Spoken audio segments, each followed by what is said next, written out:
नमस्कार दोस्तों, आज हम नया एक चीज स्टार्ट करने जा रहे हैं। जो चीज है वो क्वालिटी इंस्पेक्टर का कोर्स, क्यूए क्यूसी इंस्पेक्टर का कोर्स है। कैसा है? क्यूए क्यूसी इंस्पेक्टर का। तो पहला ही हमारे माइंड में ये आएगा कि ये क्यूए क्यूसी का इंस्पेक्टर का कोर्स है क्या, वो क्यों करना चाहिए। तो भाई क्यूए क्यूसी इंस्पेक्टर का कोर्स इसके लिए करना चाहिए कि आपको बूस्टअप मिलेगा, आपका करियर का क्या मिलेगा, बूस्ट मिलेगा। बहुत सारे लोगों ने मैंने अभी देखा कि कुछ लोग इलेक्ट्रॉनिक्स से भी आए हैं, है ना, लेकिन ऑयल एंड गैस सेक्टर में बहुत पैसा है। देखा जाए तो हमें किससे मतलब है? पैसे से मतलब है। भाई पैसे किससे मतलब है? हमें किससे मतलब है? पैसे से। हमें एक ही फंडा है कि भाई पैसे से मतलब है। तो एनडीटी करने के बाद अगर आप जॉब पे जाएंगे तो आपको 12, 14, 15, 22 हजार तक मिल जाएगा, लेकिन क्यूसी करने के बाद जाएंगे तो 18,000 प्लस का चांस मिलेगा। 15, अगर फ्रेशर जो लोग हैं तो फ्रेशर को 15,000 तो मिनिमम मिलना ही चाहिए, 16,000 तो मिनिमम मिलना ही चाहिए, 15-16 से प्लस मिलेगा। और जो लोग एक्सपीरियंस वाले हैं उसको तो बहुत दूर जा सकते हैं, 70,000 भी, कुछ लोग 70,000 वाले भी है इसमें, है ना। फिर भी वो एनडीटी का कोर्स करने के बावजूद एक क्यूए क्यूसी का कोर्स करना जा रहे हैं। क्यों? क्योंकि क्यूए क्यूसी के कोर्स में दम है। क्या है? दम है। वो करेंगे। फॉर एग्जांपल कोई एक बंदा मुझे कल आया था और पूछ रहा था, सर पाइपिंग इंस्पेक्टर का कोर्स में और क्यूए क्यूसी में क्या फर्क है? तो मोस्टली देखा जाए तो सब सेम ही है। पाइपिंग इंस्पेक्टर का कोर्स सेम ही है और क्यूए क्यूसी का भी मोस्टली सेम ही है, इसमें नया कुछ नहीं है। वेल्डिंग देखो, क्यूए क्यूसी इंस्पेक्टर इसका मतलब ही ये होता है, उसमें सभी बहुत सारे ब्रांचेज आते हैं। क्यूए क्यूसी इंस्पेक्टर में पीडब्ल्यूएसटी इंस्पेक्टर भी आता है, क्यूए क्यूसी इंस्पेक्टर में हमारा एनडीटी इंस्पेक्टर भी आता है, क्यूए क्यूसी इंस्पेक्टर में पाइपिंग इंस्पेक्टर भी आता है, वेल्डिंग इंस्पेक्टर भी आता है, बहुत सारे ब्रांचेज पड़ते हैं। लेकिन मैन जो है, हेड, वो कौन है? क्यूए क्यूसी इंस्पेक्टर का है। तो क्यूए क्यूसी का फर्क क्या है? ये है क्या क्यूए और क्यूसी? क्यूए का मतलब होता है क्वालिटी इंश्योरेंस। तो आपके दिमाग में जो भी है आपका इंग्लिश के हिसाब से उसका प्रोनाउंसिएशन करो, बाकी मेरे हिसाब से मैं बोलता हूं क्वालिटी इंश्योरेंस, ठीक है। और क्यूसी का मतलब है क्वालिटी कंट्रोल। क्या है? Quality control. तो फर्क क्या है क्यूए और क्यूसी में, दोनों में क्या फर्क है?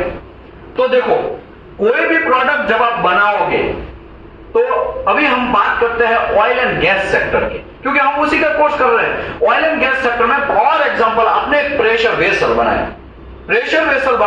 तो प्रेशर वेसल का मटेरियल सिलेक्शन से लेके उसका प्लेट, मटेरियल, गास्केट, सभी का सिलेक्शन से लेके प्रेशर वेसल का पैकिंग हो जाता है, वहां तक का पूरा चेकिंग करने का प्रोसेस है ना, वो है क्यूसी। क्वालिटी को कंट्रोल करना है। जहां पे गलतियां होती है उसको हम लोग प्रॉपर्ली देखेंगे कि हाँ, यहाँ पे प्रेशर वेसल, ओके, प्लेट आया, प्लेट को प्रॉपर्ली थिकनेस आया कि नहीं आया, हमने जो मंगवाया वो इस थिकनेस आया कि नहीं आया, प्लेट का रोलिंग किया तो रोलिंग करने के टाइम पे पिक इन पिक आउट हुआ कि नहीं हुआ, प्लेट रोलिंग हो गया, लॉन्ग सिम प्रॉपर्ली सेटअप हुआ कि नहीं हुआ, लॉन्ग सिम फिटअप होने के बाद एनडीटी हुआ कि नहीं हुआ, और सब जितने भी लोग हैं उसका पूरा का पूरा कंट्रोल करेंगे।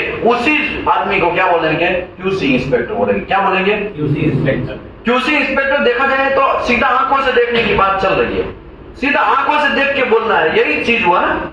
आंखों से सीधा face to face physical on job पे जाके पकड़ के ऐसा सहला के, क्या करने का? सहला के चेक करना है, वही चीज क्वालिटी कंट्रोल है। क्योंकि क्वालिटी कंट्रोल नहीं करेंगे तो हमने जो प्रेशर वेसल बनाया वो ब्लास्ट होने का चांस है, क्वालिटी पुअर होने का चांस है। चाइना का टॉय है और जापान का टॉय, दोनों में फर्क तो है ना। क्या फर्क है? चाइना का चले तो चांद तक, वरना शाम तक, ऐसा है ना। और जापान का टॉय चकाचक पूरा दौड़ेगा, है ना, इसमें कोई मसला नहीं है। तो कंट्रोल कहां पे अच्छा हुआ होगा? क्वालिटी का कंट्रोल कहां अच्छा होगा? जापानी प्रोडक्ट में है वो, वहां पे क्वालिटी का कंट्रोल प्रॉपर हुआ होगा, ठीक है ना। ये फिजिकल बात हुई। लेकिन क्यूए का मतलब क्या है? तो क्यूए का मतलब है क्वालिटी इंश्योरेंस। क्वालिटी इंश्योरेंस का मतलब क्या है कि भाई ये तो आपने देख लिया, आप सही है कि गलत है किसको पता। तो इसके लिए पेजेस आते हैं मार्केट में। क्या आती है? साइन आती है, डॉक्यूमेंट्री आती है। क्या आती है? डॉक्यूमेंट्री। तो वही डॉक्यूमेंट्री है, वो क्वालिटी इंश्योरेंस है। क्या है? इंश्योरेंस। बोलते हैं ना, गारंटी कार्ड है क्या? ये मैं फैन लेता हूं 3,000 का, 4,000, जितना भी फैन है, लेकिन वो 1 साल का गारंटी है, लेकिन कार्ड कहां है? इंश्योरेंस कहाँ है? वो तो मैं देख के बोल देगा हाँ चलो ओके है, फैन ओके है, कोई प्रॉब्लम नहीं, प्रेशर वेशर ओके है, ओके कोई प्रॉब्लम नहीं है, क्वालिटी कंट्रोल पूरा हुआ है, लेकिन इंश्योरिटी कौन देगा? तो उसका होता है डॉक्यूमेंट्री। क्या होता है? डॉक्यूमेंट्री। तो डॉक्यूमेंट्री है हमारा एकदम देसी लैंग्वेज में, इंडियन लैंग्वेज में बोले तो वही डॉक्यूमेंट्री और कुछ नहीं। लेकिन डॉक्यूमेंट्री भी बहुत भारी भरकम है भैया, इसमें बहुत रूल्स एंड रेगुलेशन के हिसाब से साइन वगैरह, किधर भी साइन नहीं घुसेड़ देने का, किधर भी साइन घुसेड़ देंगे तो उड़ता उड़ता घोड़ा घुस जाएगा। समझ में आया कि नहीं आया? कि नहीं आया? तो चलिए अभी एक एक को हम लोग स्टार्ट करते हैं। मुझे इसमें ज्यादा टाइम नहीं निकालना है क्वालिटी इंश्योरेंस, क्वालिटी कंट्रोल में, क्योंकि लोगों को पता है, इसके लिए लोग करने आए हैं, ऐसा मैं मानता हूं। तो क्वालिटी कंट्रोल में सबसे पहला जो चैप्टर है QA/QC इंस्पेक्टर का, वो चैप्टर का नाम है procedure for storage, drawing, banking, issuing and controlling of welding consumable. तो यहां पे मेरे पास वेल्डिंग कंज्यूमेबल है। क्या है ये? Welding consumable. ये जो वेल्डिंग कंज्यूमेबल है उसको संभालना बहुत जरूरी है। तो वो मैं समझाएगा ये कहां पे पहले तो काम आता है, ये वेल्डिंग करने में काम आता है। किसमें काम आता है? वेल्डिंग करने में। जैसे कि यहाँ पे एक प्लेट पड़ा है, आप देखते हैं ये वेल्डिंग मारा है कि नहीं मारा है? ये वेल्डिंग किससे लगेगा? कंज्यूमेबल से लगेगा, या इलेक्ट्रोड से लगेगा, या फीलर से लगेगा। तो वो जो वेल्डिंग मार रहे हैं उसके इलेक्ट्रोड को ही अगर प्रॉपर अच्छा सा है, अच्छा मारेंगे तभी अच्छी काम भी होगी। लेकिन प्रॉब्लम क्या है, इसको हम कंट्रोल ही नहीं कर रहे। यही कचरा चीज यूज करेंगे खाने में। हम लोग घी और आते हैं ना, देसी घी होता है ना, देसी घी बहुत महंगा होता है, पता है ना? और गांव घी होता है ना, बहुत महंगा होता है। लेकिन यही चीज डेयरी में लेने जाओगे तो शायद 100 रुपए में भी आपको मिल जाए 1 kg। मिल रहा है, होलसेल मिल रहा है, 200 रुपए में भी मिल रहा है, 300 में मिल रहा है, 400 में भी मिल रहा है, 600 में भी मिल रहा है। और बोलेंगे 800 रुपया, लेकिन वो ओरिजिनल होगा नहीं होगा उसका भी कोई भरोसा, मिलावट। समझ में आया ना?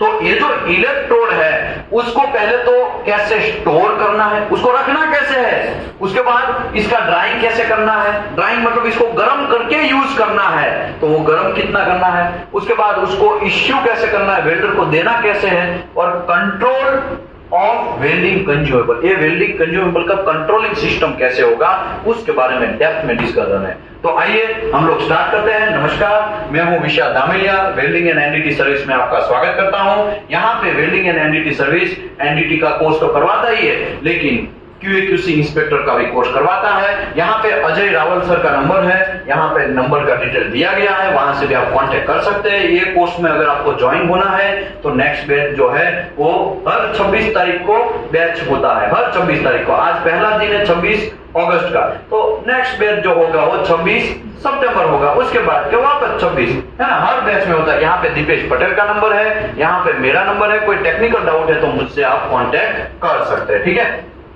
सबसे पहले ये प्रोसीजर बनाने का क्यों जरूरत पड़ा? क्योंकि प्रोसीजर इसके लिए बनाने का जरूरत पड़ा, यहां पे इंडिया में लोचा ये है, इलेक्ट्रोड को प्रॉपर्ली कंट्रोल ही नहीं किया जाता है। और गल्फ कंट्री आज हमसे आगे निकल चुकी है, गल्फ कंट्री आज हमसे आगे निकल चुके हैं। उसका रीजन ये है क्योंकि गल्फ कंट्री में इसको एक बच्चे की तरह रखा जाता है, और यहां पे क्या होता है, दे दबा दब। आपको स्क्रैप फोल्डिंग में भी इलेक्ट्रोड मिल जाएंगे, मिलेंगे कि नहीं मिलेंगे? आपको स्क्रैप फोल्डिंग में भी इलेक्ट्रोड मिलेंगे, ओवन में होंगे, ओवन क्या है वो सब चीज आएगा, ठीक है, ओवन में भी मिलेंगे तो एकदम ठंडे इलेक्ट्रोड होंगे। कैसे होंगे? ठंडे इलेक्ट्रोड होंगे।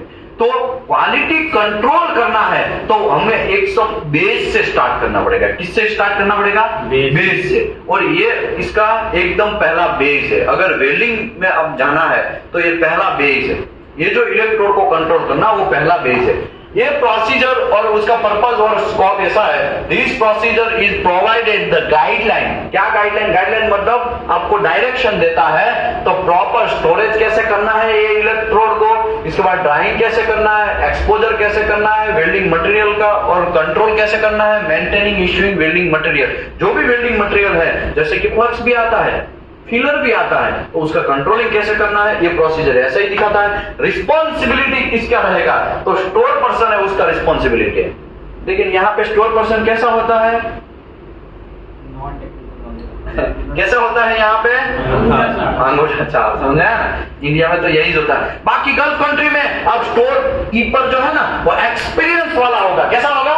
एक्सपीरियंस वाला होगा। और यहाँ पे देर दबादब घुसेड़ रहे हैं। कैसा है, कोई भी मेरे मामा का लड़का है ले लो तो ले लो, और कुछ घंटा उसको पता नहीं है बेकिंग में कितना घंटा रखना है वो पता नहीं है। एक इलेक्ट्रोड इतना महंगा आता है कि अगर एक पैकेट पूरा कर दिए ना तो एक सैलरी बन जाएगा, एक इंजीनियर का फ्रेशर का सैलरी बन जाएगा। समझ में आया ना, ये इतना महंगा है।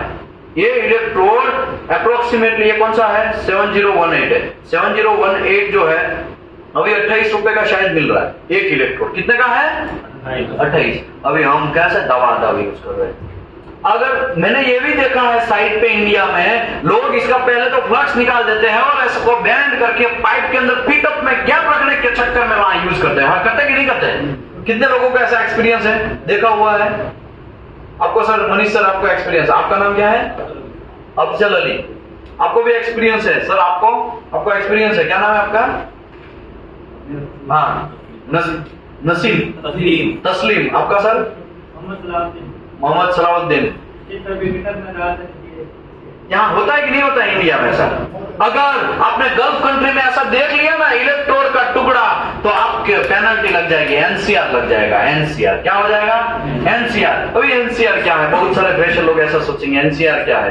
तो देखो, क्यूएक्यूसी इंस्पेक्टर एक पुलिस वाला है, समझ लो। क्यूएक्यूसी इंस्पेक्टर पुलिस वाला है और एनसीआर उसका एफआईआर है। एनसीआर जो है उसका एफआईआर है। क्या है? एफआईआर मतलब समझ में आ रहा है ना, गुना दाखिल करने का सिस्टम। तो ये गुना दाखिल करने का सिस्टम है। तो एनसीआर है, नॉन कन्फर्मेटिव रिपोर्ट है, वो वन ऑफ द आपका डंडा है, वो एफआईआर का डंडा। वो डंडा मारोगे तो सब लोग सीधे। लेकिन इंडिया में एनसीआर का कोई महत्व ही नहीं है। इंडिया में क्या होता है, सब चलता है, सब ऐसे ही चल रहा है। तो ठीक है, हम आगे आएंगे तो देखेंगे। Store person are responsible to adapt this procedure, ये प्रोसीजर को उसको फॉलो करना है। और बिल्डिंग इंजीनियर है वो रिस्पॉन्सिबल अपडेट करवाना है, इंश्योर करना है, इम्प्लीमेंटेशन भी करना है। तो बिल्डिंग इंस्पेक्टर रिस्पॉन्सिबल है। और रेफरेंस किसका लिया है ये प्रोसीजर में समझाने के लिए अभी रेफरेंस ले रहा हूं एएसएमई सेक्शन 9 का। एएसएमई सेक्शन 9 किसका है? एएसएमई सेक्शन 9 है वेल्डिंग, WPS, PQR, या तो वेल्डर वेल्डिंग प्रोसीजर के लिए है, वेल्डर का क्वालिफिकेशन करने के लिए है, WPS का क्वालिफिकेशन करने के लिए है, तो ब्रेजिंग और सोल्डरिंग का भी। लेकिन हमें वो काम का नहीं है, हमें हमारा पार्ट पकड़ना है। क्या पकड़ना है? Welding department. तो हमें वेल्डिंग का प्रोसीजर फाइंड करना पड़ेगा, क्वालिफिकेशन करना पड़ेगा, वेल्डर को क्वालिफिकेशन करना पड़ेगा। तो उसके लिए कौन है वेल्डिंग के लिए क्वालिफिकेशन के लिए? सेक्शन 9 कौन सा है? ASME section 9। सेक्शन 2C है, वो इलेक्ट्रोड का कंट्रोलिंग करने के लिए है। ये जो इलेक्ट्रोड है कैसे बनाना है, क्या क्या उसमें सिस्टम वगैरह करना है, क्या क्या टेस्टिंग करना है, वो एएसएमई सेक्शन 2C है। और मैन्युफैक्चर रिकमेंडेशन प्रैक्टिस, तो ये जो अल्टीमेट ऐसा कोई कंपनी है, बॉलर का भी आता है, ईसाब का भी आता है, बहुत सारी कंपनियों का आता है, तो वो बनाते हैं, उसका रिकमेंडेशन प्रैक्टिस भी आपको फॉलो करना है। रिकमेंडेशन प्रैक्टिस क्या है? रिकमेंडेशन प्रैक्टिस मतलब कुछ भी चीज लेने जाओगे तो आपको, समझो फॉर एग्जांपल आप घर पे फ्रिज लेने गए, तो फ्रिज लेने जाते हैं तो उसमें ऐसा होता है ना कि भाई इसको कैसे चलाने का रूल्स एंड रेगुलेशन होता है कि नहीं होता है? ध्यान रखने का, डोर बंद रखने का, उसको गर्म से टच नहीं करवाने का, ये नहीं करने का, वो नहीं करना, बहुत प्लांटिंग का, वो सब चीज होता है ना। तो ये इलेक्ट्रोड बनाने के टाइम पे इसका गाइडलाइन तैयार होता है। तो वो जो गाइडलाइन है वो कौन देगा? जिसने बनाया है ये इलेक्ट्रोड, वो देगा। तो उसका तो चलिए हम लोग स्टार्ट करते हैं वेल्डिंग इलेक्ट्रोड का कंट्रोलिंग सिस्टम कैसे करते हैं। पहला है प्रोसीजर। प्रोसीजर में हम लोग क्या देखेंगे? स्टोरेज देखेंगे, ड्राइंग देखेंगे, एक्सपोजर, SMA/W इलेक्ट्रोड और एज पर एएसएमई स्पेसिफिकेशन के हिसाब से। ठीक है, एएसएमई क्या है? एएसएमई है American society of mechanical engineering. हमारा गीता गिनो, हमारा बाइबल गिनो, हमारा कुरान गिनो, जो भी है सब चीज क्या है? एएसएमई। क्या है? क्या है भाई? एएसएमई। जिसने भी एएसएमई को घोट के पी लिया, जिसने भी एएसएमई को घोट के पी लिया, उसको ये सब चीज कुछ भी करने की जरूरत नहीं है। एएसएमई को आप पकड़ लो, वो बेस है। एएसएमई को आप समझ लेंगे तो बहुत सारा चीज ऑटोमेटिकली बाय डिफॉल्ट समझ में आ जाएगा। तो पहला है ड्राइंग। ड्राइंग मतलब पहले तो मैं ये बोल देता हूं, ये इलेक्ट्रोड पहले तो आपको वेल्डिंग मारना है। क्या करना है? वेल्डिंग मारना है तो खरीदना तो पड़ेगा इसको। खरीदने के लिए परचेज डिपार्टमेंट के पास जाएगा, परचेज डिपार्टमेंट में देखेगा कौन सा मटेरियल, हाँ कार्पेंटर मटेरियल, ओके कितना वेल्डिंग मारना है, तो वो कैलकुलेशन उसके हिसाब से करेगा। सॉफ्टवेयर भी है, उससे भी कर सकता है। गूगल में भी आजकल बहुत सारा, प्ले स्टोर में भी आज बहुत सारा आ गया है। सॉफ्टवेयर के हिसाब से कैलकुलेशन कर लेगा कि हमको 1 टन का जरूरत है, 2 टन का जरूरत है, 3 टन का या 100 टन का, जितने भी टन का जरूरत है वो कैलकुलेशन कर लेगा। वो परचेज डिपार्टमेंट का काम है, वो हमारा काम नहीं है, ठीक है। वो कैलकुलेशन करेगा कि मुझे 100 टन चाहिए, तो फिर वो पहले देखेगा कौन सा कंपनी मार्केट में, पहले तो परचेज ऑर्डर बाहर निकालेगा कि भाई परचेज ऑर्डर मतलब एक वेंडर सिस्टम के हिसाब से उसको सर्कुलेट करेगा, भाई हमको 100 टन चाहिए, कौन दे सकता है, सस्ता से सस्ता कौन दे सकता है। तो बहुत सारी कंपनी आएगी, भाई हम देंगे हम देंगे हम देंगे, सबका पैसा देखा जाएगा, भाई हिसाब, हाँ वो सस्ते में दे रहा है, चलो भाई हिसाब के पास, हिसाब से 100 टन का मंगवाते हैं, परचेज करते हैं, तो उसको परचेज ऑर्डर जनरेट होता है कि हाँ भाई चलो भाई अभी मुझे 100 टन चाहिए, इतना पैसा होगा, इतना इतना रूल्स एंड रेगुलेशन है, हमारा ये इलेक्ट्रोड है, उसका टेंसाइल टेस्ट इतना होना चाहिए, डिजाइन क्राइटेरिया के हिसाब से वो चेक करेगा, इसका टेंसाइल स्ट्रेंथ इतना चाहिए, उसका यील्ड इतना चाहिए, मुझे बेसिक इलेक्ट्रोड चाहिए 7018 का चाहिए, वो सब चीज पूरा लिख के भेजेगा। वो कैसे लिखेगा, वो उसका डिजाइन जो है उसमें डिजाइन क्राइटेरिया है वो देख के लिखेगा कि भाई मुझे ये चाहिए। समझो उसने लिख भी लिया, फॉर एग्जाम्पल उसने लिख भी लिया, फिर वो कहां जाएगा, एएसएमई सेक्शन 2C में जाएगा, उसका टेबल नंबर एसएफ 5.01 में जाएगा, वहां पे टेबल दिया है, वो टेबल देखेगा कि भाई 7018 में कौन कौन सा टेस्टिंग होना चाहिए, तो कि भाई मॉइस्चर टेस्ट होना चाहिए, उसका टेंसाइल होना चाहिए, उसका बैंड होना चाहिए, उसका रेडियोग्राफी होना चाहिए, उसका केमिकल कंपोजिशन होना चाहिए, वो सब चीज वहां लिखा है। तो इसमें मुझे अभी इसमें नहीं पढ़ना है, अब इतना समझ लो, सब चीज उसने फाइंड करके दे दिया हिसाब को, भाई 100 टन चाहिए, 100 टन आया कंपनी के अंदर एंट्री करने का, अभी गेट के ऊपर ट्रक खड़ा है, आपका ड्यूटी स्टार्ट। गेट के ऊपर खड़ा है ट्रक, आपका ड्यूटी स्टार्ट। पहले तो आएगा परचेज ऑर्डर दिखाओ कि भाई हमने जो बोला है परचेज ऑर्डर में वही तुम लेके आया कि कुछ उल्टा माल घुसेड़ दे रहा है। हो सकता है कि नहीं हो सकता है, ऐसा बहुत सारा आपके साथ होगा, इंडिया में तो होगा ही होगा, इंडिया में आपको साथ बहुत सारा ऐसा चीज होगा। आपको पहले परचेज ऑर्डर देखना है कि भाई जो मंगवाया है टेक्निकल डिपार्टमेंट ने वो वही चीज आया, या तो आप खुद भी मंगवाने वाले कभी कभी होंगे, छोटा स्केल का कंपनी होगा तो आपको खुद को मंगवाना पड़ेगा, तो आप खुद भी देखेंगे हाँ भाई मैंने ये मंगवाया था 7018 हिसाब का, इतना टन और इतना इतना केमिकल कंपोजिशन। पहले तो आप डिलीवरी नोट देखेंगे, परचेज ऑर्डर देखेंगे, डिलीवरी नोट में देखा होगा हाँ भाई 100 टन है, केमिकल कंपोजिशन के लिए एमटीसी देखेंगे, क्या देखेंगे, एमटीसी देखेंगे या नहीं देखेंगे। एमटीसी मतलब क्या है, मिल्क टेस्ट सर्टिफिकेट, क्या है, मिल्क टेस्ट सर्टिफिकेट। अभी मिल्क टेस्ट सर्टिफिकेट देखेंगे तो आपको यह देखना है केमिकल कंपोजिशन किसके हिसाब से, एएसएमई सेक्शन 2C एसएफ 5.1 के हिसाब से, एएसएमई सेक्शन 2C SFA 5.1। अभी 5.1 क्या है, तो 7018 का SFA 5.1 है, क्या है, E7018। अभी ये E7018 है क्या, वहां पे हम बात करते हैं E7018। ये E का मतलब जो है ना, उसका मतलब है इलेक्ट्रोड, क्या है, इलेक्ट्रोड। ये 70 का मतलब है 70 into 1000 करना है, ये कितना हो गया, 70,000 पाउंड पर स्क्वायर इंच, उसका स्ट्रेंथ हो गया PSI, पाउंड पर स्क्वायर इंच।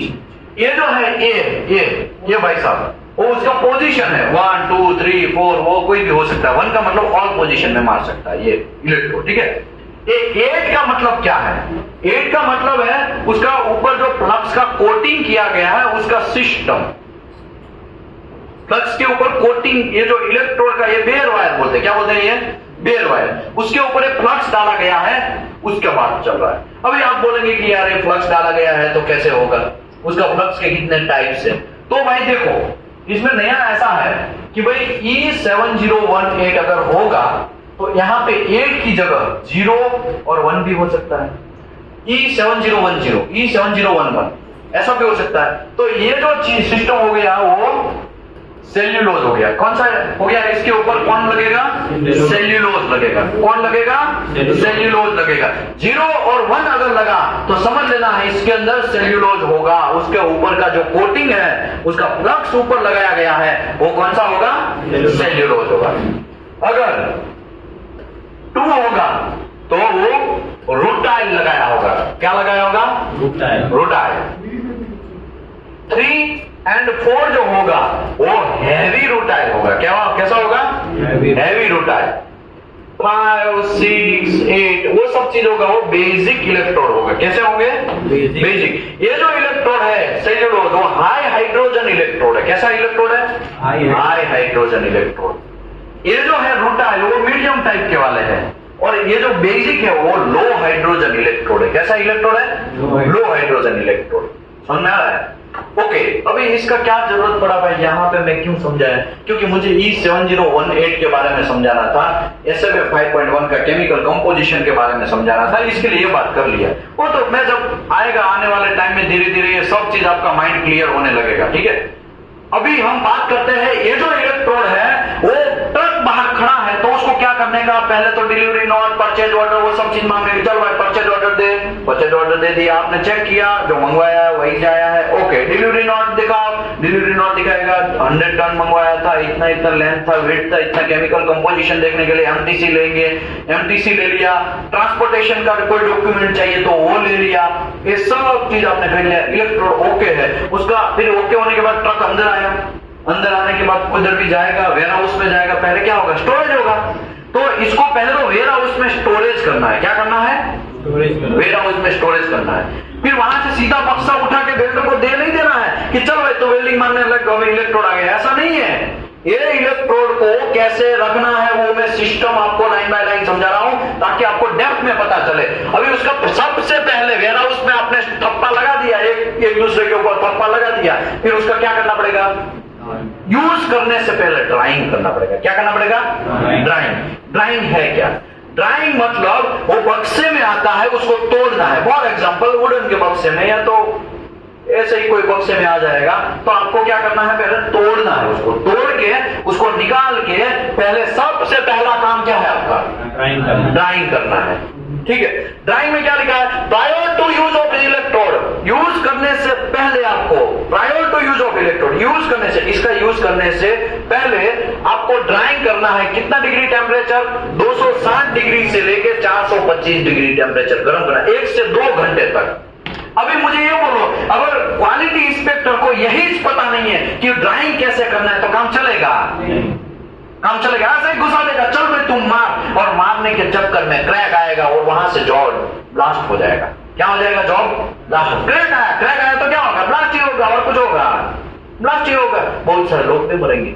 लेकिन प्रॉब्लम यह है क्वालिटी इंस्पेक्टर में लोगों को अवेयरनेस ही नहीं है। प्रॉब्लम यह है लोगों को इसको कैसे रखना वही पता नहीं है। ये क्या मेरा रूल्स है? घंटा मेरा कोई रूल्स नहीं है, ये AWS का रूल्स है या ASME सेक्शन 2C का रूल्स है। किसका रूल्स है? ASME section 2C। अब टेबल नंबर A.3 देखेंगे, A3 टेबल नंबर A3 देखेंगे ना, वहां पे ये सब चीज लिखा हुआ है। वही सब चीज का मैं कंक्लूजन करके आपको समझा रहा हूं। ये टेबल के ऊपर भी मैं आएगा, ये कोई मेरा रूल्स नहीं है। ये किसका रूल्स है? ASME का। और ASME तो मैंने आपको बोला, हमारा गीता, हमारा बाइबल, हमारा कुरान, सब चीज क्या है? ASME। जिसने भी ASME को घोल के पी लिया ना, वो पैसे कमाने में कभी भी पीछे ही नहीं हटेगा। इतना पैसा कमाएगा, उसको स्पेंड करने का भी टाइम नहीं मिलेगा, बहुत पैसा कमा सकता है। ASME जिसने समझ लिया, ASME एकदम डेप्थ में उतर गया, उसके लिए बेस्ट चीज हो जाएगा। उसको किधर जाने की कोई टेंशन ही नहीं है, क्योंकि उसको पता है ASME क्या है। और 50 साल एक्सपीरियंस वाला भी आएगा और कुछ गलत बोलेगा, तुरंत आप क्लोज के साथ बात करेगा, भाई ऐसा नहीं होता है, ASME यहाँ लिखा है, इसके लिए ऐसा करना है। अगर आप ASME से हिसाब से काम कर रहे हैं तो समझ आया ना? ओके, हम बात करते हैं जेठमलानी, वो जो लोगों को बचाते, क्या है वो लॉयर है ना। और वो सुरजवाला, वो कांग्रेस का क्या है?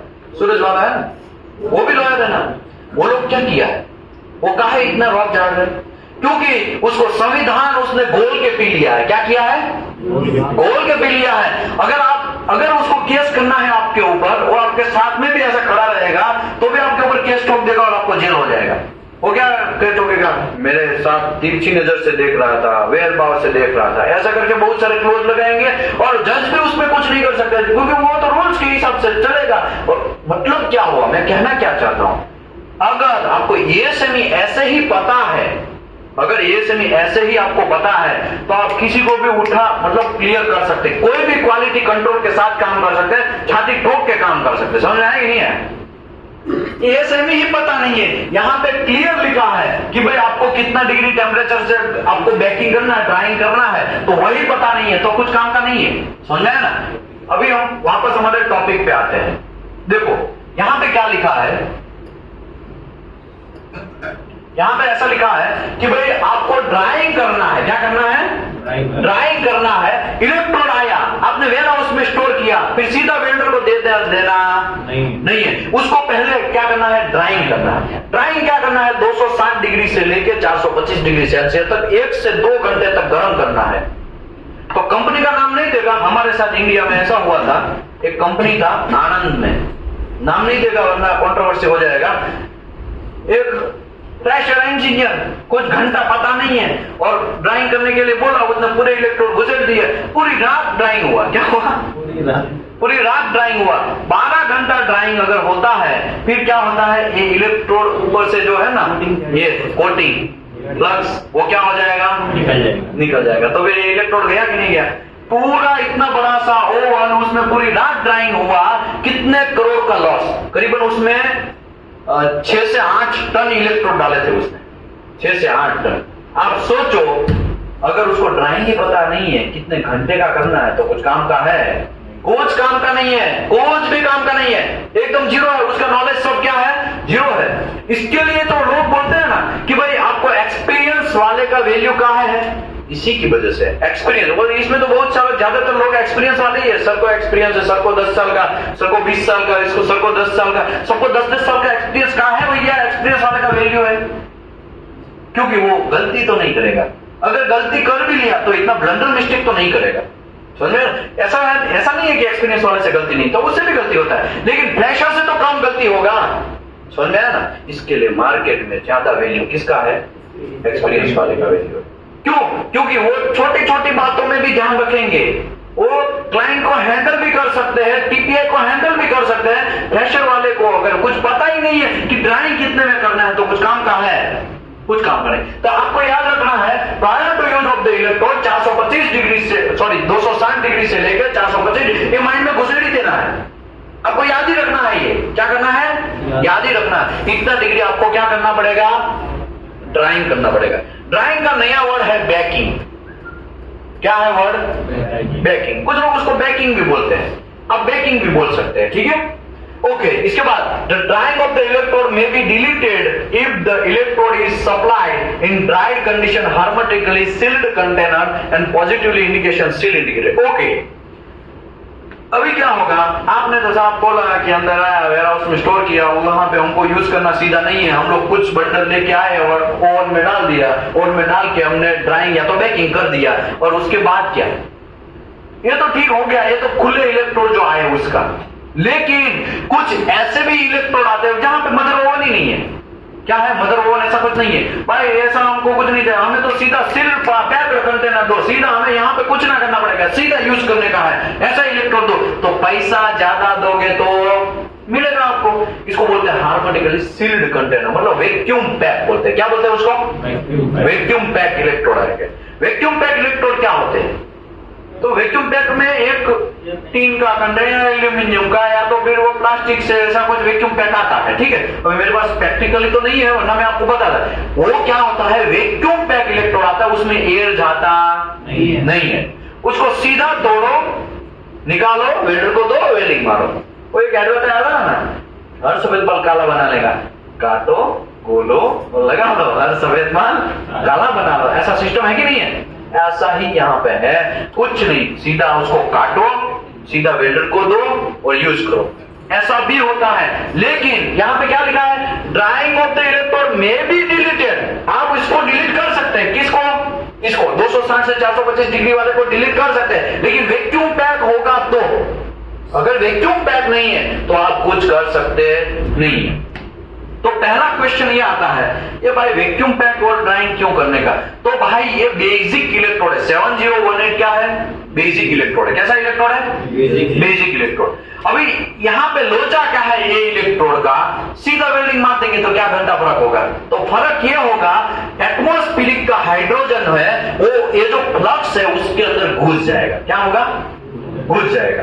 एटमॉस्फेरिक का हाइड्रोजन इसके अंदर बैठ जाएगा, फिर वेल्डिंग हम करके मारेंगे तो वो हाइड्रोजन किस में जाएगा? वेल्ड मेटल के अंदर जाएगा। वेल्ड मेटल के अंदर जाएगा और हाइड्रोजन जो है ना एक डेंजरस मानुष है। कैसा मानुष है? डेंजर। कोई मराठी है क्या? सराउंडिंग में जो हाइड्रोजन है वही हाइड्रोजन। ओके, हाइड्रोजन आता कहां से? तो ये जो हवा में हाइड्रोजन है ना वही हाइड्रोजन इसके अंदर बैठ जाता है। क्यों? क्योंकि हाइड्रोजन के पास एक इलेक्ट्रॉन है। कितना इलेक्ट्रॉन है? एक इलेक्ट्रॉन है और वो सेटलमेंट नहीं है, वो प्रॉपरली सेटल नहीं है। उसको सेटल होने के लिए कोई एक बंदा उसके पास से क्या चाहिए? इलेक्ट्रॉन देना चाहिए, वो किसी को दे देना चाहिए। तो H2O इसकी क्यों बना? क्योंकि यहां पे पानी इसके लिए बना क्योंकि दो हाइड्रोजन इकट्ठा हुए और ऑक्सीजन के साथ कांड करके मतलब पानी बना लिया है ना। तो उसको कोई ना कोई चाहिए। यहाँ पे क्या है? हाइड्रोजन अकेला है। मार्केट में अभी ये जो एरिया में घूम रहा है वो हाइड्रोजन वो अकेला है। वो क्या करेगा? किसी से इलेक्ट्रॉन लेने के लिए देने के लिए वो क्या करेगा? इसके अंदर बैठ जाएगा। जैसे ही हम वेल्डिंग मारेंगे वो हाइड्रोजन किस में जाएगा? ये वेल्ड मेटल के अंदर घुसेगा। ये वेल्ड मेटल के अंदर घुसेगा तो हाइड्रोजन का प्रॉब्लम क्या है? वो बहुत अच्छा आदमी, गर्म है तब कोई टेंशन नहीं है, लेकिन जैसे ही 300 डिग्री सेल्सियस से कम टेम्परेचर होगा, क्योंकि जब हम वेल्डिंग मारते हैं फॉर एग्जांपल 7018 से वेल्डिंग मारते हैं तो 6000 डिग्री टेम्परेचर प्रोड्यूस होता है। कितना होता है? 6000 डिग्री। अगर 6000 डिग्री प्रोड्यूस होता है उस टाइम पे तो हाइड्रोजन शांति से कुछ नहीं है तो वैसा चोट की तरह क्या हो जाएगा? वेल्ड मेटल के अंदर घुस जाएगा। तब कोई प्रॉब्लम नहीं था। लेकिन एटमॉस्फेरिक टेम्परेचर कितना है? 16-18 डिग्री होता है ना, 20 डिग्री 35 डिग्री ऐसा होता है ना। जो भी एटमॉस्फेरिक टेम्परेचर तो आएगा ना वो गर्म 6000 थोड़ी रहने वाला है। 6000 रहने वाला है, वो गर्म रहने वाला नहीं है। वो धीरे धीरे धीरे धीरे क्या होगा? टेम्परेचर गिरेगा। 6000 का 3000, 3000, 2000, 1000, 500, 400 ऐसा होगा कि नहीं होगा? जैसे ही 300 डिग्री से कम हुआ उसका कांड स्टार्ट होगा। हाइड्रोजन क्या करेगा? एक्टिव हो जाएगा। उसको मजा नहीं आएगा क्योंकि गर्मी कम हो गया, वो हिलने लगेगा। क्या करेगा? हिलने लगेगा।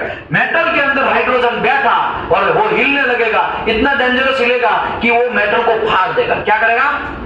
फाड़ देगा, मेटल को तोड़ के निकल जाएगा। उसको बोलते हैं HICC, हाइड्रोजन कोल्ड क्रैक। क्या बोलते हैं? Hydrogen cold crack. क्यों आया? क्यों आया? इलेक्ट्रोड के अंदर हाइड्रोजन पहले से ही अपना कुल्ला टिकाया था। समझ में आया कि नहीं आया? अगर मैं ये करूं, ये इसी के अंदर से हाइड्रोजन ही निकाल दूं तो काम बन जाए ना हमारा। तो वो जो हाइड्रोजन निकालना है उसी को क्या बोलते हैं? ड्राइंग। क्या बोलते हैं? ओ चाचा, ओ भाई साहब, समझ में आ रहा है? समझ में आ रहा है? ओके, अभी कुछ लोग थ्रेशर है ना उसको थोड़ा ऊपर से जाएगा, ऐसा जा रहा थोड़ा थोड़ा, लेकिन धीरे धीरे गड्डी जो है वो पटरी पे आएगी। धीरे धीरे गड्डी पटरी पे आएगी। तो थोड़ा रुको जरा, सब्र करो, सब आएगा। अभी ड्राइंग क्यों करना है वो समझ में आया? क्योंकि इसके अंदर हाइड्रोजन है। वो वेल्डिंग जब इसमें हम मारते हैं, वेल्डिंग मारने के टाइम पे वो हाइड्रोजन इसमें से निकल के किसमें घुस जाएंगे? वेल्ड मेटल में घुस जाएंगे और वो वेल्ड मेटल में हाइड्रोजन बैठ जाएगा। ऐसा भी हो सकता है हाइड्रोजन क्रैक कर दे 300 डिग्री से कम। ऐसा भी होगा कि समझो ये पूरा का पूरा सॉलिडिफिकेशन हो चुका है, अभी वो ऐसा हिलेगा लेकिन हिल पाएगा नहीं क्योंकि वो तो सॉलिड हो चुका है, हिल नहीं पाएगा, तो वहां पे ही रहेगा। तो उसको हम लोग क्या बोलेंगे? पोरोसिटी बोलेंगे। क्या बोलेंगे? पोरोसिटी। तो पोरोसिटी काम का है? नहीं, काम का नहीं है, वो तो कचरा चीज है, उसको तो निकल जाना चाहिए था। लेकिन फिर भी आ गया और एनडीटी इंस्पेक्टर मार्केट में आरटी करेंगे। भाई इसमें तो बहुत पोरोसिटी आया भाई, तुमने काम कर दिया। इलेक्ट्रोड तुमने बराबर यूज नहीं किया होगा, इलेक्ट्रोड गर्म नहीं किया होगा, इलेक्ट्रोड ऐसे ही प्रीहीटिंग बिना प्रीहीटिंग के किया होगा, या तो ये इलेक्ट्रोड है वो गीला वाला इलेक्ट्रोड यूज किया होगा। क्योंकि गीला वाला मतलब क्या है? पानी, H2O अंदर घुस गया होगा और H2 ये तो डबल घुसा, ये तो घुसा ना, और ये जाके किस में किया? वेल्ड मेटल में गया। तो ये अच्छी बात है? थोड़ा भी अच्छे। ये हाइड्रोजन का पंगा, हमारा जो फाइट है वो किसके साथ है? हाइड्रोजन के साथ है।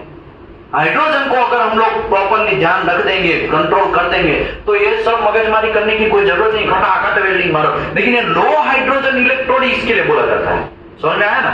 हाइड्रोजन को आने देना नहीं है। हाइड्रोजन को आएगा तो वो मेटल को क्रैक करेगा या मेटल के अंदर पोरोसिटी लेके आएगा। तो सीधा इलेक्ट्रोड आता है तो भाई उसमें क्यों हाइड्रोजन बैठ जाता है? भाई वो तो खुला है ना, इसमें हवा मिलती है, बोल रहा है इसमें एयर कांटेक्ट आया कि नहीं आया?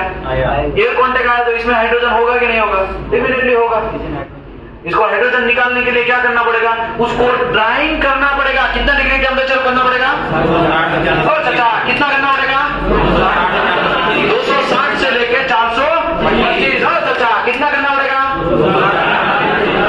नीचे वाले जोर से बोलो, कितना करना पड़ेगा? Very good, 260। ये भूलना नहीं है, 260 से लेके 425 डिग्री के बीच में। सर तो हम कौन सा ले? बीच में 260 ले या 425? भाई आप 350 लो। कितना लो? वो दोनों के बीच में ही है ना।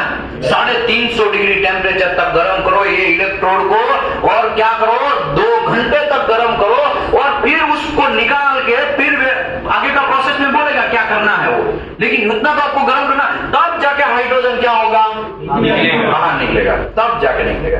तो आप सोचो, हाइड्रोजन ने तो हमको परेशान करके रखा है, और ये सब चीज का इलेक्ट्रोड का। ओके, दूसरी बात, ये जो हम स्टोरेज करते हैं तो ऐसा फ्लक्स डैमेज हो जाता है, तो डैमेज वाला इलेक्ट्रोड चलेगा नहीं। वो भी क्यों नहीं चलेगा, वो आएगा तो मैं समझाता हूं। लेकिन आपको ये तो पता चला कि भाई आपको ड्राइंग करना है।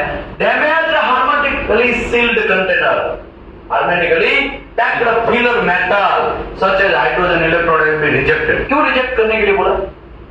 डैमेज वैक्यूम पैक होगा। For example, damage vacuum pack है, तो डैमेज वैक्यूम पैक है तो क्या होगा? उसके अंदर हॉल हो गया होगा, या तो डैमेज हो गया। डैमेज हो गया तो उसके अंदर क्या घुसेगा? अरे भाई हाइड्रोजन मतलब ये तो किधर ना किधर घुस जाएगा ना, डैमेज है तो। और सील्ड कंटेनर है, उसमें से कुछ हॉल हो गया, वहां से एयर निकल गया, तो उसको सील माना जाएगा नहीं। वैक्यूम पैक होना चाहिए, और वैक्यूम पैक नहीं है तो हाइड्रोजन भाई साहब अपना कुल्ला टिकाने के लिए अंदर गया और बैठ गया। तो वो वैसा अगर कंडीशन आपको मिलता है, ट्रक आया, आने के टाइम पे आपने सब चीज देखा, हाँ भाई पूरा वैक्यूम पैक है, लेकिन एक में हॉल हो गया है, भाई ये नहीं चलेगा, तो ये चलेगा? वो नहीं चलेगा, उसको रिजेक्ट करना है आपको। समझ में आया कि नहीं आया? समझो, उसको भी यूज करना है। तो मैन्युफैक्चरर का रिकमेंडेशन प्रैक्टिस है वो यूज करना है कि एक बार पैकिंग करके काम बन जाएगा, क्योंकि सील्ड कंटेनर है। मैन्युफैक्चरर बोलता है कि भाई हाँ भाई अगर कोई डैमेज आया तो आपको क्या करना है? एक बार ड्राइंग कर देना तो हाइड्रोजन निकल जाएगा। हाँ सर, ड्राइंग ऑक्सीडेशन से बचाने के लिए ड्राइंग करते हैं। नहीं, ऑक्सीडेशन ही तो सर हो रहा है। यस, ये ऑक्सीडेशन भी है, क्योंकि हाइड्रोजन अंदर घुसेगा तो ऑक्सीजन भी घुसेगा। बहुत अच्छा क्वेश्चन पूछा उसने। अगर हाइड्रोजन बैठेगा तो क्या हाइड्रोजन के लिए ये खेल चल रहा है? इसमें तो बहुत सारे दुश्मन हैं हमारे। सराउंडिंग में तो ऑक्सीजन ही, सराउंडिंग में ऑक्सीजन है, नाइट्रोजन है, हाइड्रोजन है, बहुत सारे लोग हैं। तो ये सभी से हमें क्या करना है? इससे मुक्ति देना है, और मुक्ति देने का पार्ट क्या है? ड्राइंग। ड्राइंग क्या है? ड्राइंग। क्वेश्चन पूछोगे तो कुछ पाओगे, वरना बहुत प्रॉब्लम। क्वेश्चन पूछा इसके लिए आपको मिला, खाली हाइड्रोजन ही नहीं है, ऑक्सीजन भी है। ओके बोलो सर। ये सील्ड और जो वैक्यूम कंटेनर जो बोल रहे हैं, हाँ, तो वो हम इलेक्ट्रोड को हमको 260 से 425 पे हमको वो टेम्परेचर देना है उसको डाइंग करने के लिए। तो सील्ड जो आता है तो वो सर वैक्यूम के अंदर टेम्परेचर कम नहीं हो सकता क्या सर? उसमें एयर नहीं होता है, वैक्यूम मतलब कि उसमें एयर नहीं है। एयर नहीं है, बट सर कुछ टाइम के बाद उसमें अगर उसका टेम्परेचर कम तो हो सकता है। बहुत अच्छा क्वेश्चन। देखो मैं इसका क्वेश्चन पहले बोल देता हूँ।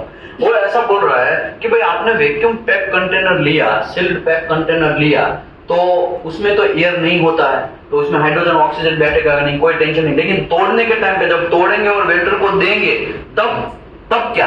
तब तो खुला हो गया मार्केट में, तब क्या? तो उसके भी रूल्स एंड रेगुलेशन है, उसके भी रूल्स एंड रेगुलेशन है। वो यहाँ पे मैं आपको टेबल जब आएगा तब समझाएगा, समझा ना? फॉर एग्जाम्पल मैं एक एग्जाम्पल लिया है, देखो कितने घंटे तक आप वेल्डिंग मार सकते हैं?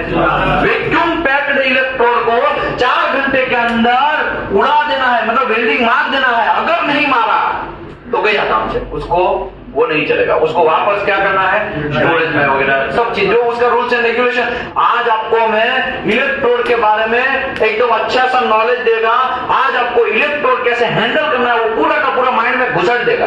आपको नहीं करना है, फॉर एग्जाम्पल हम नहीं करेंगे, कुछ लोग ऐसा होता है कितना भी समझाते हैं, लेकिन मैं आपको 98% घुसा देगा। मुझे आपका कितना परसेंट चाहिए, ओनली 2% चाहिए। 98% आप खाली सुनो, आप खाली सुनो और कुछ नहीं करना है, आपको मेहनत नहीं करना है। ये है ना, अंग्रेज लोग है ना, साला बहुत कचरा करके गया इंडिया में, पूरा एजुकेशन सिस्टम की बैंड बजा के गए। कैसा है, एजुकेशन सिस्टम की बैंड बजा के गए।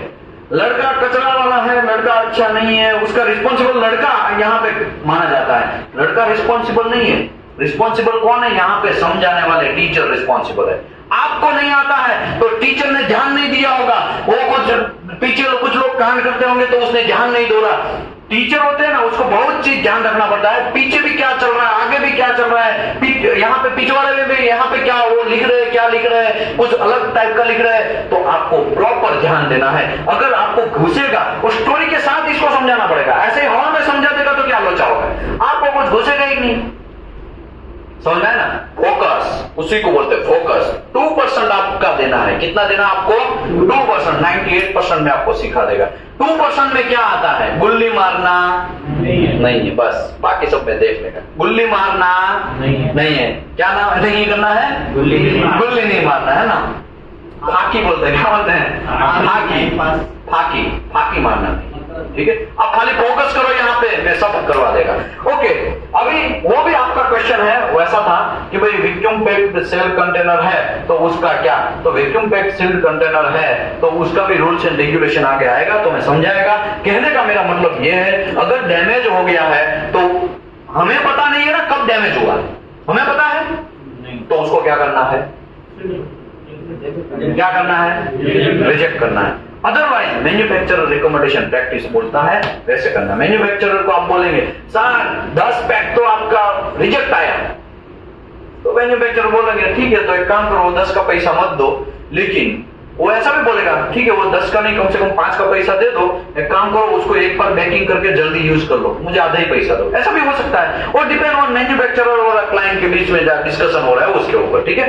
तो उसको आपको क्या करना है, रिजेक्ट करना। रूल्स क्या है, रिजेक्ट करना। रूल्स क्या है, रिजेक्ट करना है। अभी आता है if the electrode manufacturer stipulated higher baking temperature then stand over the higher baking temperature should be use. अगर मैन्युफैक्चरर ऐसा बोलता है कि नहीं भाई इतना डिग्री टेम्परेचर नहीं चलेगा बेकिंग का, अब 550 रखो, तो वो मैन्युफैक्चरर के ऊपर डिपेंड है। ये मैन्युफैक्चरर मतलब कौन, ये बनाने वाला, ये जो इलेक्ट्रोड बनाने वाला है वो जैसा बोलता है वैसा आपको करना है।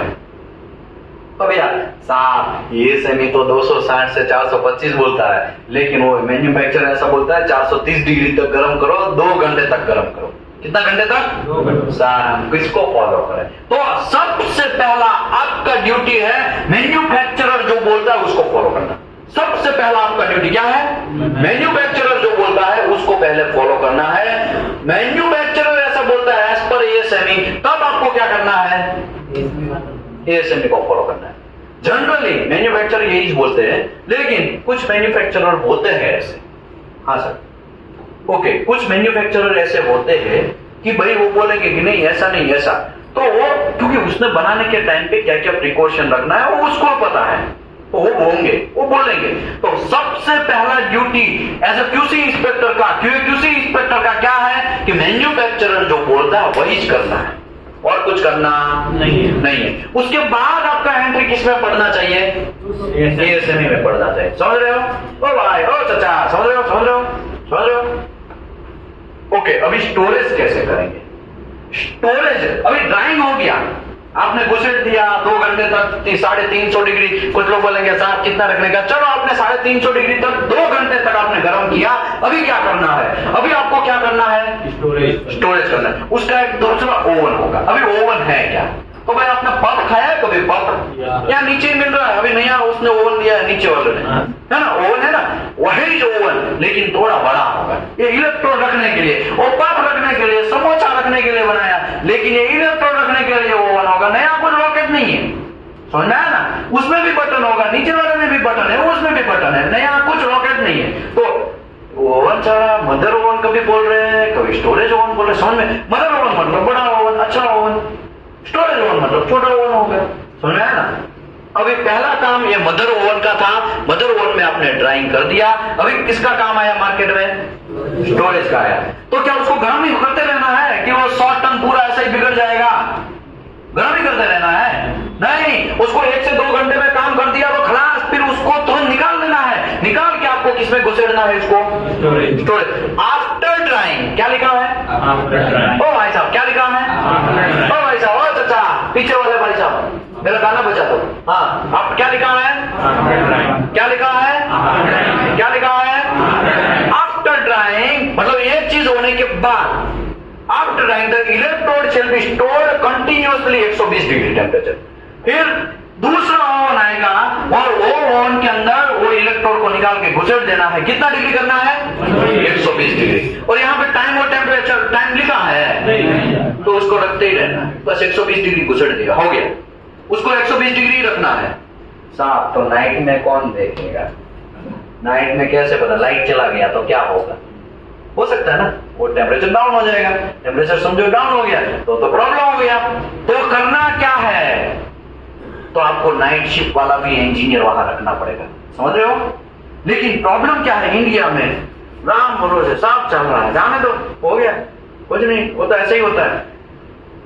नाइट शिफ्ट में आप बिलीव नहीं करेंगे, सऊदी अरबिया में हम लोग थे, बहुत ऐसा जगह था वहां पे पानी भी मिलने के लिए आपको 2-2 किलोमीटर दूर जाना पड़ता है वहां से पानी लेके, क्योंकि अभी नया नया प्लांट चालू होता है तो जगह जगह पानी शायद ना भी हो और दूर लेने जाना। लेकिन यहाँ पे नाइट शिफ्ट पे आदमी चाहिए ही चाहिए, डे में भी चाहिए, नाइट शिफ्ट में। एक दूसरे के रिलीवर होंगे। रिलीवर समझ में आ रहा है ना? क्या हो रहा है? रिलीवर मतलब ये जाएगा तो जाने से पहले इसको बता के जाएगा, फिर ये नाइट वाला जाएगा तो मॉर्निंग वाला पहले वो आ जाएगा, तब जाकर उसको बता के जाएगा। उसको रिलीवर बोलते हैं, है ना? एक दूसरे का काम ये रिलीवर रखना। लेकिन इंडिया में वही प्रॉब्लम है, कोई रखा जाता नहीं है, पूरा ऐसे ही सब लोलम लोल समझ में आ रहा है ना? लोलम मतलब चलता है। ये चलता है वर्ड की वजह से आज हमारा इंडिया पीछे रह गया, वरना हम बहुत सारे लोगों से आगे थे। गल्फ कंट्री, आज हम लोग गल्फ कंट्री में जॉब करने जाते हैं। पहले गल्फ कंट्री वाले, मेरे ग्रैंडफादर है ना, मैं बोला होगा एनडीटी में, बोला था कि नहीं बोला था?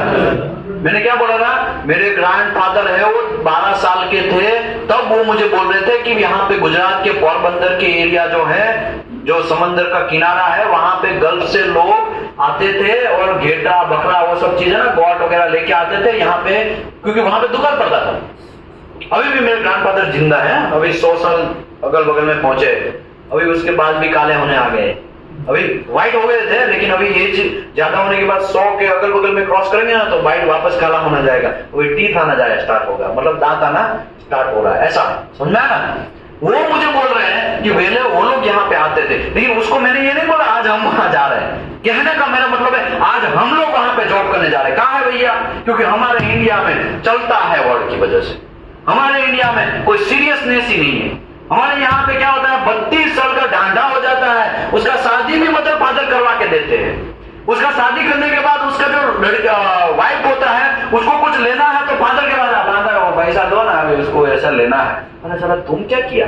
32 साल हो गया, तुमने क्या किया? अमेरिका में 16 साल का सिस्टम है। 16 साल का जो लड़का होता है वो तुरंत उसका पॉकेट मनी बंद और तुरंत वो काम करना स्टार्ट करता है। समझ में आया कि नहीं है? काम करना स्टार्ट करता है और उसको पॉकेट मनी देने की जरूरत नहीं। यहाँ पे 32 साल का एजेड हो जाएगा, बुजुर्ग हो जाएगा, तभी भी पैसा किससे मांगेगा? फादर से मांगेगा। तो सीरियसनेस कहाँ है वो देखना है आपको। एटीट्यूड आपका कहाँ है वो देखना है। आपको ये देखना है कि आप, अरे यार आप ऐसा बनो ना काबिल के फादर के पास पैसा ना मांगना पड़े। आप ऐसा काबिल बनो। काबिल कब बनेंगे? जब आपको नॉलेज होगा, गाइडेंस मिलेगा। नॉलेज ही नहीं होगा, गाइडेंस ही नहीं होगा तो ऐसे ही पूरी दुनिया काम कर रही है। ग्राइंडर वेल्डर काम कर रहे हैं, करो वैसे ही काम करो। सब लोग कर रहे हैं। क्या ग्राइंडिंग वेल्डिंग करना कोई बुरा बात नहीं है, वो भी बेचारा काम कर ही रहे हैं, वैसा भी आप काम कर सकते हो। लेकिन क्वालिटी इंस्पेक्टर का कोर्स करने से फायदा क्या है? फायदा ये है आपको अवेयरनेस आएगा। फायदा ये है आपको पता चलेगा कि कितना पैसा कहां होता है। फायदा ये है कि ऑयल एंड गैस सेक्टर में कितना पैसा है वो पूरा देखो। ऑयल एंड गैस में आज राफड़ा बनाया है, क्या है, बहुत सारे लोग oil and gas sector join कर रहे हैं। कहां है भैया आज ज्वाइन कर रहे हैं? सर ने बोला मेरा इलेक्ट्रॉनिक्स बोले ना, इलेक्ट्रॉनिक्स का 10 साल का एक्सपीरियंस, अभी ऑयल एंड गैस में एंट्री करना चाहते हैं। कहां है भैया? पैसा बहुत है। कहां है पैसा बहुत ज्यादा है?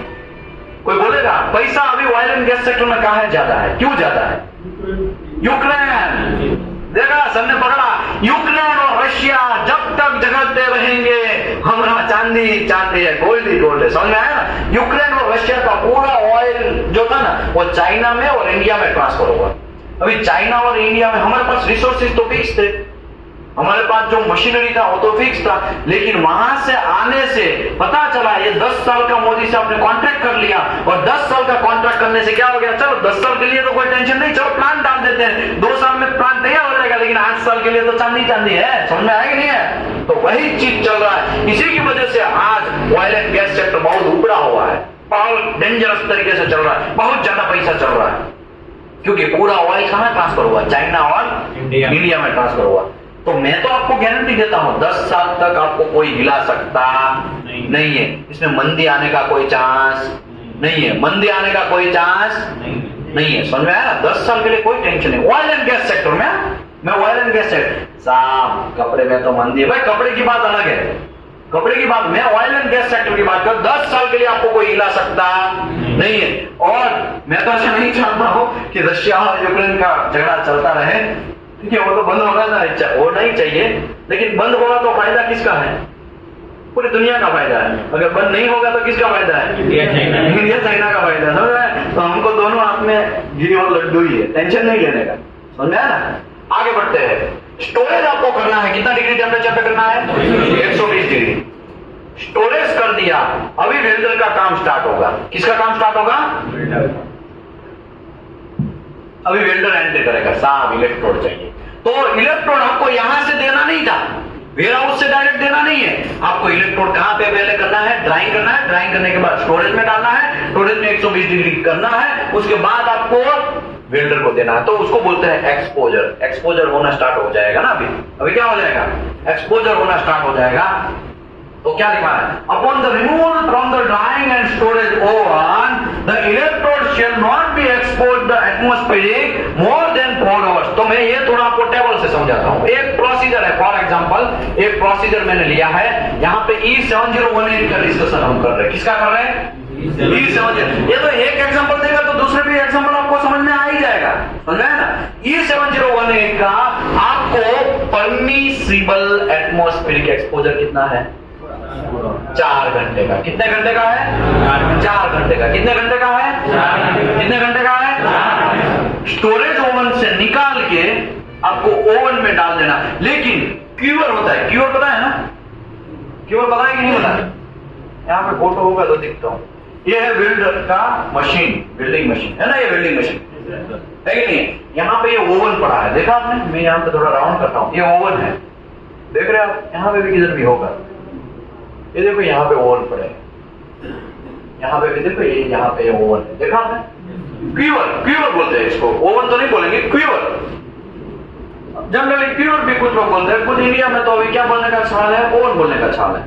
बाकी गल्फ कंट्री में हम लोग उसको क्यूअर बोलते थे, ओवन भी बोला जाता है। मैं बोल रहा हूँ इंडिया में भी ओवन का चाल है बोलने का, लेकिन वहां पे क्यूअर। ये वेल्डिंग मशीन है, क्या है?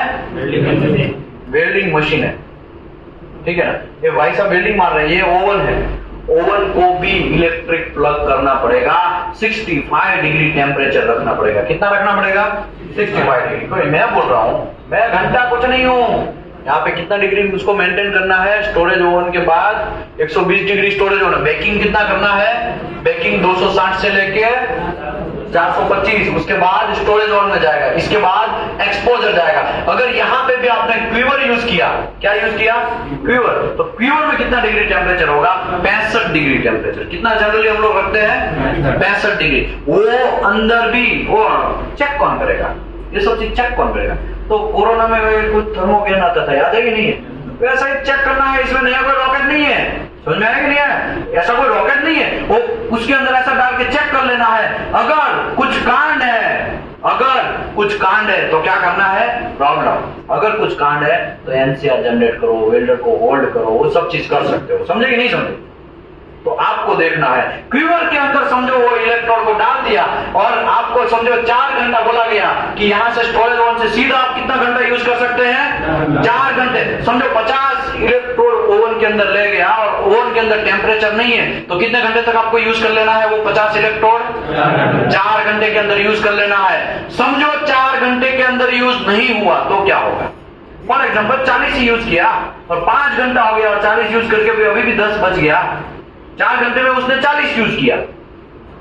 फिर से वेल्डर आया, वेल्डर ने बोला 7 इलेक्ट्रोड चाहिए, तो पर्ची लेके आएगा। पर्ची लेके आया, हमने देखा 50 इलेक्ट्रोड, तो स्टोर कीपर क्या करेगा, उसको 50 इलेक्ट्रोड डाल देगा।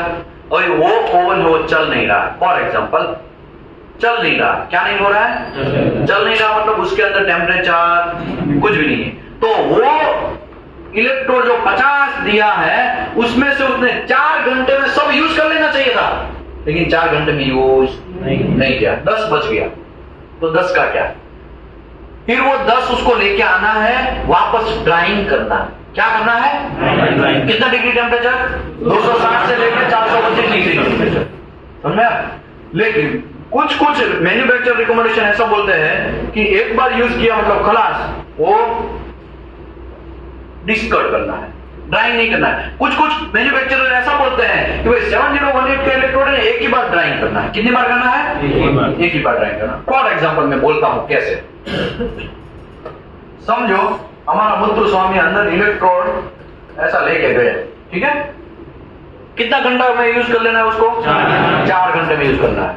इसमें 50 क्वांटिटी लेके गया, लेकिन रिटर्न जब देने को आया तो उसमें 10 ही क्वांटिटी है। कितना क्वांटिटी है?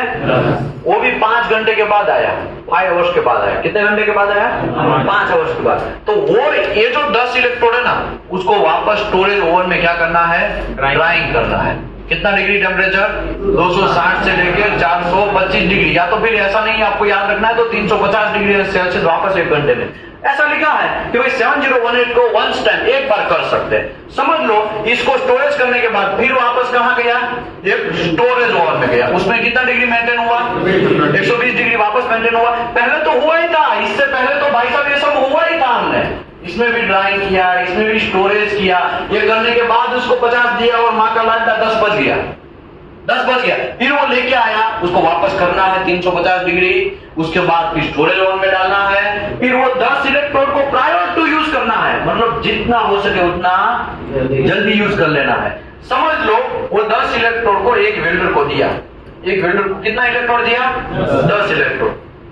वेल्डर है खड़ूस मानस, फॉर एग्जाम्पल ऐसा वेल्डर भी आ जाएगा आपको, ऐसे वेल्डर भी आपको आएंगे। इंडिया में तो बहुत मिलेंगे, गल्फ कंट्री में भी कुछ लोग ऐसे आ जाएंगे। ये 10 इलेक्ट्रोड वो वापस 4 घंटा फिनिश हो गया और 5 इलेक्ट्रोड वापस लेके आया। कितना इलेक्ट्रोड लेके आया? 5 इलेक्ट्रोड वापस लेके आया। तो एक इलेक्ट्रोड अगर यहाँ बोला गया था एक ही बार ड्राइंग करना है या 2 टाइम ड्राइंग करना है, समझो एक ही बार बोला गया था तो एक ही बार यहाँ पे हो गया, तो यहाँ पे ही 10 इलेक्ट्रोड रिजेक्ट हो जाते। अगर मिनिमम 2 टाइम बोला गया कि 2 बार ही ड्राइंग करो, उससे ज्यादा नहीं, तो एक बार यहाँ पे किया आपने, एक बार यहाँ पे किया, फिर कुछ बच के लेके आया, तो क्या करना है? उसको तोड़ के डिस्कार्ड कर देना है। लेकिन इंडिया में होता है ऐसा? इंडिया में आपको क्या मिलेगा? पूरे के पूरे इलेक्ट्रोड स्क्रैप फोल्डिंग के अंदर घुसाया हुआ मिलेगा। कितने लोगों का ऐसा एक्सपीरियंस है स्क्रैप फोल्डिंग के अंदर देखा हुआ इलेक्ट्रोड? 1 2 3 4 5 6 7 लोगों को तो यहाँ पे बैठे हुए एक्सपीरियंस है। बहुत सारे लोग बैठे हैं, लेकिन इसमें से 7 लोगों ने तो प्रैक्टिकल देखा है कि आपको स्क्रैप फोल्डिंग में इलेक्ट्रोड मिलेगा। यही जमाना करती है, यही जमाना करती है। या हमको ये सब चीज करना। अरे भाई ये एक इलेक्ट्रोड 28 रुपए का आता है, अभी 100 इलेक्ट्रोड डेली डिस्कार्ड करोगे, कितना लॉस। लेकिन हम लोग क्या बन गए इंडिया में? चिंगू चाय बन गए। कैसा है? चिंगूस। हमारा कंपनी जो है वो चिंगूस बन गया है। आदमी को 15,000 सैलरी देगा, 16,000 18,000 नहीं करेगा, लेकिन इलेक्ट्रोड वेस्ट जा रहा है वहां पे ध्यान नहीं देगा। जहां पे करोड़ों का लॉस जा रहा है वहां पे कुछ भी ध्यान नहीं देगा, लेकिन सैलरी में 1,000 में पूरा 1 साल उसको नचाएगा इंजीनियर को। समझ में आया ना? 500 रुपए भी इंक्रीज करने के लिए करेगा ना तो बहुत बार बोलने जाना पड़ेगा, तब जाके 500 600 या 800 या 1000 रुपया इंक्रीज करेगा। मतलब क्या हुआ? मतलब लोगों को ये चल रहा है माइंड में, कंपनियों को, बोले कंपनी का मैनेजमेंट है, अलग अलग मेथड है, लेकिन कंपनी का मैनेजमेंट ऐसा सोचता है आदमी को तो सोच लेना है, कुछ भी हो जाए। तुम्हारा जो जहां पे ध्यान जाना चाहिए वहां पे तो ध्यान जा नहीं रहा है, जहां पे इलेक्ट्रॉन वेस्टेज हो रहा है वहां पे तो तुम्हारा ध्यान नहीं जा रहा है। करोड़ों का डेली का, अब समझो मुझे ये बोलो, पाइप फिटर क्या करता है, इसको ऐसे ऐसे झाड़ के क्या करता है, प्लग्स निकाल के ऐसा बैंड करके घुसेड़ देता है पाइप फिटिंग में। अभी बोलो एक पाइप फिटिंग के लिए कितना इलेक्ट्रोड, 28 रुपए का उसने एक इलेक्ट्रोड यूज कर लिया। समझ में आया? समझ में? ऐसे समझो कंपनी में 10 से 12 पाइप फिटर है, सभी लोग एक एक दो दो इलेक्ट्रोड डेली के यूज करेंगे, कितना लॉस। उसकी जगह पैसा दो यार, मैन पावर को थोड़ा अच्छा स्टैंडर्ड बनाओ, स्किल पीपल बनाओ। इंडिया में ऐसे ही स्लो जा रही है। तो मैं खाली इलेक्ट्रोड की बात किया, ऐसे तो बहुत सारे चीज है। आपका मटेरियल होगा ना, वो ऐसे रेनी सीजन में पूरा रस्टिंग होता रहेगा, पानी का बारिश होता रहेगा, लेकिन वहां पे तालपत्री डालने का, तालपत्री कितने का आता है? शायद 100 रुपए का, 200 रुपए का, 300 रुपए का, है ना? लेकिन करोड़ों का मटेरियल है, वहां पे तालपत्री नहीं डालेंगे। तालपत्री क्या होता है? पन्नी, कवर करने के लिए पन्नी नहीं डालेंगे। क्यों? क्योंकि 300 रुपया बचाना है। उसको ये पता नहीं है। देखो ये ऐसा कहां पे होगा, काका मामा भांजा का लड़के लोग रहेंगे ना, काका मामा भांजे, मतलब कौन? जैक वाले कौन? मतलब जैक वाले मतलब नीचे वाले, टेबल के नीचे वाले, करप्शन दे के वो बहुत सारे ऐसे मूवियां बनी है कि करप्शन दे के पुलिस वाला बन जाता है, फिर उसको FIR भी बनाना नहीं आता है, ऐसा होता है ना। तो ऐसे ही करप्शन पैसा दे के फिर बन गए होंगे, टॉप पोजीशन पे पहुंच गए होंगे। उसको थोड़ी पता है कि वो मटेरियल है, वो एक प्लेट 15 लाख का है, ऐसा 10-12 प्लेट ऐसे ही पड़ा है, उसको तालपत्री 300 रुपए का डाल देना चाहिए। उसको थोड़ी पता है, उसको ये सब पता नहीं है, उसको स्टोरेज करना ही नहीं आता है। फिर बोलता है हर बाहर हम पूरा ध्यान देते हैं, आदमी को भी सैलरी बहुत कंट्रोल करते हैं, लेकिन प्रॉफिट नहीं हो रहा है। कैसे होगा तुम्हारी कंपनी में प्रॉफिट? तुम्हारी कंपनी में प्रॉफिट ही कैसे होगा? तुमने ध्यान ही नहीं दिया है, मैनेजमेंट में ध्यान नहीं दिया है। सब लोग पोल भी मारेंगे ना, वर्कर पोल भी मारेंगे ना तो भी चलेगा, लेकिन मटेरियल वेस्टेज नहीं होना चाहिए। मेरा तो यही फंडा है, मटेरियल वेस्टेज नहीं होना चाहिए। ओके, वेल्डर वेल्डिंग मारता है ना, तो इतने इलेक्ट्रोड छोड़ देता है, देखा होगा, कितने लोगों ने देखा ऐसा? बहुत सारे लोगों ने ऐसा, देखो कितने सारे लोगों ने देखा। थोड़ा घुमा हुआ है, इसको घुमाओ थोड़ा, पता चले कितने लोगों ने देखा है। आधा इलेक्ट्रोड फेंक देते हैं भैया, लेकिन क्यों? घुमाओ एक बार, देखिए तो सब लोग, कितने लोगों का हाथ ऊपर है, कितने लोगों ने ऐसा देखा है कि भाई इलेक्ट्रोड फेंक देते हैं? समझ में आया ना? बहुत सारे इलेक्ट्रोड ऐसे वेस्टेज किया जाता है, लेकिन कोई कंट्रोलिंग सिस्टम नहीं है, कोई क्वालिटी कंट्रोल नहीं है, और ऊपर से बोलते हैं मैं तो क्वालिटी इंस्पेक्टर। अरे कहां घंटा, तुमको धोल के चला जाना चाहिए, तुमको जॉब छोड़ देना चाहिए। समझ में आया ना? तुम सजेशन भी नहीं दे सकता है कि भाई यहाँ पे ये छोड़ा है। सजेशन देना क्वालिटी कंट्रोल का काम है। आपको कम से कम मेल डाल के सजेशन तो दो, सर वो मेल से नहीं मान रहा तो छोड़ दो, कम से कम आप बोल के तो देखो, एक बार बोलना है। करेगा नहीं करेगा वो उसका मैनेजमेंट का काम है, लेकिन कम से कम कंट्रोल तो करो। क्वालिटी कंट्रोल का काम क्या है? पैसे को भी कंट्रोल करना है, खाली क्वालिटी ही कंट्रोल नहीं करना है, पैसा भी कंट्रोल होना चाहिए ना। तो सब जगह पे अगर कंपनी ग्रोथ करेगा ना तब आपका ग्रोथ होगा, कंपनी ग्रोथ करेगा ना तब आपको सैलरी मिलेगा ज्यादा, इंसेंटिव ज्यादा मिलेगा, ईयरली आपको बोनस भी ज्यादा मिलेगा। लेकिन कंपनी के बारे में कौन सोचेगा? हम तो रीढ़े गुनेगार जैसे है, ऐसा ही चल रहा है। समझ में आया कि नहीं यार? तो उसी की वजह से आज हमारे इंडिया में लॉस होता जा रहा है। क्वालिटी कंट्रोल का इंस्पेक्टर का हमने क्यों स्टार्ट किया?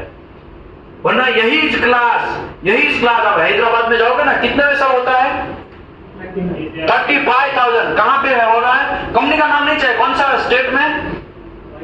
वाईजेक में 35,000 में हो रहा है। और किसी को आइडिया है कहां पे? हैदराबाद में। कंपनी का नाम नहीं है, लेकिन कितना रुपया ले रहा है हैदराबाद वाला?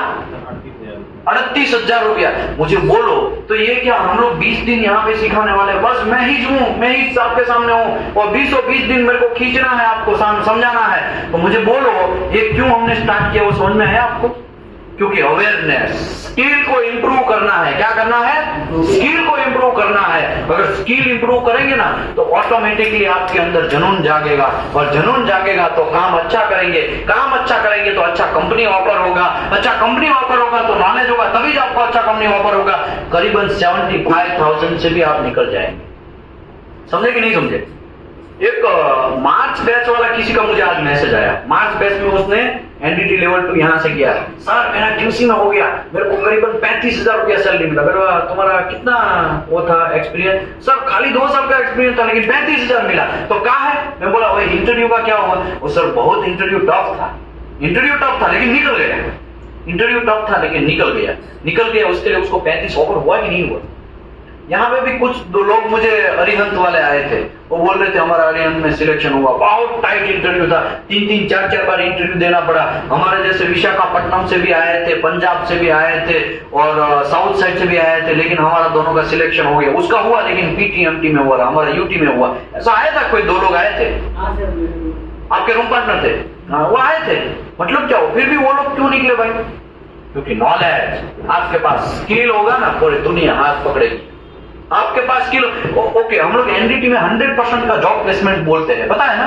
तो लोगों को पता ही है कितने लोग हैं एनडीटी वाले। एनडीटी वाले कितने लोग हैं? घुमाओ भाई, सबको देखे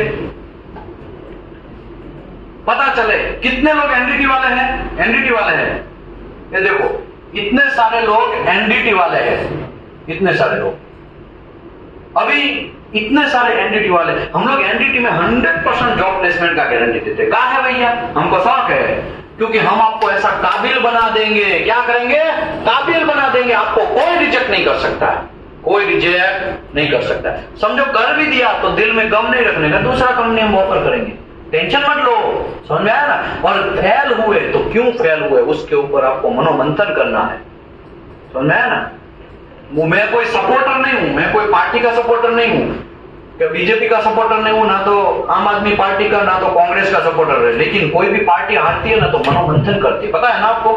तो कहा है भैया उसका शौक है, उसका शौक है मनोमंथन करने। आपको मनोमंथन करना है कि हम क्यों फेल हुए। कुछ लोग तो सर बोले थे मैं तो जॉब छोड़ के किसी का क्लास करने के लिए आए। सर आपका नाम क्या है सर? आदित्य सिंह। आदित्य सिंह। कहाँ पे आप है? कौन से स्टेट से? यूपी से। यूपी से। यूपी में कुशीनगर से। वो जॉब छोड़ के आए, क्यूसी का कोर्स करने के लिए खाली जॉब छोड़ के आए हैं। मैं ऐसा रिकमेंडेशन नहीं करेगा कि जॉब छोड़ के एनडीटी का क्यूसी करने के लिए आओ, लेकिन कहने का मतलब क्यों? काबिल बनने के लिए। किसके लिए आना है? काबिल बनने के लिए।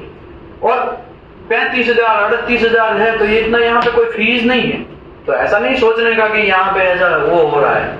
एकदम फ्री जैसा ही है, समझ में आया ना? फ्री जैसा ही है, ऐसा कोई पैसा नहीं लिया है। और 20 दिन कंटिन्यूस में आपको यही सिखाने वाला हूं कि कब कैसा इलेक्ट्रोड कब कहां पे यूज करने का। अभी हम आते हैं, एक्सपोजर हो गया, समझो। हाँ अभी एक्सपोजर में यहां पे थोड़ा बाकी था। समझो उसने क्यूअर यूज किया। क्यूअर मतलब अंदर टेम्परेचर 65 डिग्री है, वो अंदर 65 डिग्री टेम्परेचर है, तो इसका डबल हो जाएगा। 8 घंटे तक आप यूज कर सकते हैं। कितना घंटे तक? 8 घंटे तक। एक्सपोजर टाइम बढ़ाना। एक्सपोजर टाइम अगर बढ़ाना है आपको, क्योंकि 4-4 घंटे में इतना सारा साइट 40 मीटर का हाइट है, वहां पे चढ़ना, फिर नीचे वो इलेक्ट्रोड खत्म हो गया तो नीचे आने के लिए फिर लेके फिर जाने का, ये तो बहुत मगजमारी हो जावे। समझ में आया ना? ये तो एक हेल्पर को खाली बीच में ही रखना पड़ेगा, आएगा आएगा जाएगा जाएगा, क्योंकि वो तो 4 माइल चढ़ना है, 40 मीटर चढ़ना है, वो तो गड़बड़ हो जाएगा। तो एक्सपोजर टाइम बढ़ाने के लिए आपको क्यूअर के अंदर कितना डिग्री टेम्परेचर रखना है? 120 डिग्री सेल्सियस। रूल्स क्या बोलता है? हाँ ऑप्शनल हो सकता है। हाँ ऑप्शनल है, वो ऑप्शनल है, ठीक है। रूल्स क्या बोलता है? 30 से 45। रूल्स ऐसा है ओरिजिनल, लेकिन मैं आपको खाली एक प्रोसीजर समझा रहा हूँ। ये प्रोसीजर के हिसाब से आप करेंगे तो आपको 65 डिग्री रखना है। बोलो। 4 घंटे पहले हम लाके रखिए। हाँ तो चलेगा। यस, बहुत अच्छा क्वेश्चन पूछोगे तो कुछ सीखोगे। उसका क्वेश्चन ऐसा है, साहब हो गया, हमें कुछ घंटा पता नहीं, यहाँ से मैं 4 घंटे से पहले ही 10 इलेक्ट्रोड लेके आ गया तो कुछ नहीं करना है, वो इलेक्ट्रोड को स्टोरेज में घुसेड़ देना है। किसमें गुजरना है? स्टोरेज। 4 घंटे से पहले अगर आप आ गए हैं, वेंडर को पहले से ही समझा के ही भेजना है, भाई देख तुम 50 इलेक्ट्रोड लेके जा, मैं तुमको 50 दे रहा हूं, लेकिन तुमको 4 घंटे में यूज कर देना है। अगर यूज नहीं कर पाया तो इलेक्ट्रोड वेस्ट करना नहीं है, तुरंत 4 घंटे से पहले आपको रिटर्न आ जाना है, ताकि वो इलेक्ट्रोड को मैं किसमें घुसा सकूं, स्टोरेज ओवन में। लेकिन सर वहाँ पे 120 डिग्री 65 में डालना है कि 120 में डालना है? नहीं 100 स्टोरेज कितना में करना है, स्टोरेज ओवन होगा, ओवन में डालना है। ओके, अभी ये ओवन और वो ड्राइंग मदर ओवन, उसमें कंफ्यूजन हो रहा है, स्टोरेज में है ना। इसके लिए मैं ज्यादातर मैं क्यूअर का यूज, क्यूअर किसके पास रहेगा, वेल्डर के पास रहेगा। वेल्डर के पास इतना बक्सा रहेगा, वो हम लोग गर्म पानी रखने के लिए नहीं वो कुछ रखते हैं, थर्मस क्या रखते हैं, वैसा ही रहेगा, लेकिन इलेक्ट्रोड को रखने वाला थर्मस, ऐसा समझ लो, ठीक है ना, देखा है ना आपने। ओके, अभी क्वेश्चन इसका ऐसा है कि भाई मैं अगर ये 4 घंटे के बाद भी मुझे देना नहीं है और मुझे क्यूअर के अंदर ही मैं अगर टेम्परेचर मेंटेन करूं तो वो भी है ना पॉसिबल, तो आपको वो जो 4 घंटा है ना वो डबल हो जाएगा, कितना हो जाएगा, कितना घंटा हो जाएगा, 8 घंटा। ये प्रोसीजर, मैं प्रोसीजर समझा रहा हूं, मैं कोड कुछ अलग ही बोल रहा है, कोड तो ऐसा बोल रहा है 40 से लेके कितना डिग्री टेम्परेचर लिखा, 30 से लेके 140 के अंदर मेंटेन करो, हो जाएगा। लेकिन कभी कभी ये भी होता है ना 30 के अंदर आ जाए, 25 डिग्री हो जाए, अभी कितना डिग्री टेम्परेचर है, 16 डिग्री टेम्परेचर, ऐसा भी हो सकता है। तब आपको 4 घंटे से अगर ज्यादा बढ़ गया तो क्या कर देना, उसको डिस्कार्ड करना है। वो तो फिर मैन्युफैक्चरर का प्रोसीजर देखना, मैन्युफैक्चरर बोलता है कि भाई हाँ एक बार आप और ड्राइंग कर सकते हो तो एक बार और करके देख लेने का, लेकिन मैन्युफैक्चरर बोला कि नहीं, no drying is allowed, only one, एक ही बार ड्राइंग करना है, तो एक ही बार ड्राइंग करना है तो देख लेना, हाँ भाई ड्राइंग कर दिया स्टोरेज में 120 वाले में घुसा दिया, 120 वाले में घुसने के बाद वेल्डर को दे देने का, वेल्डर को दे दिया, वेल्डर को देने के बाद सीधा वेल्डर यूज करेगा, वेल्डर 4 घंटे में यूज नहीं किया तो फिर रिटर्न आना है, रिटर्न आके फिर वहां से वापस किसमें इलेक्ट्रोड घुसेड़ देना है, वो 120 डिग्री वाला जो स्टोरेज ओवन है उसमें घुसेड़ देना है। समझ में आया, कंफ्यूजन, कंफ्यूजन, ओके सर, अभी आपका क्वेश्चन पूछिए। स्टोरेज में जो रखेगा वो 120 डिग्री का जो टेम्परेचर रहेगा उसी में ही रखना है ना? हाँ, स्टोरेज में 120 डिग्री रखना है, जनरली इसके बीच में रख सकते हैं, आप 100 डिग्री भी रख सकते हैं। स्टोरेज में कितना टाइम तक रख सकते हैं? कोई टाइम नहीं, उसका टाइम लिमिट नहीं है, रखो। ओके, अभी मैन्युफैक्चरर क्या बोलता है, कभी कभी मैन्युफैक्चरर ऐसा बोलता है कि स्टोरेज ओवन में 1 वीक तक रखना है, क्या बोलता है, 1 वीक, 1 वीक में सभी इलेक्ट्रोड क्या हो जाना चाहिए, यूज हो जाना चाहिए, ऐसा बोलता है, वो मैन्युफैक्चरर के ऊपर डिपेंड है। लेकिन कहने का मैं आपको इसके लिए समझा रहा हूं क्योंकि आपको मैन्युफैक्चरर रिकमेंडेशन प्रैक्टिस पढ़ना आना चाहिए, समझ में आया ना।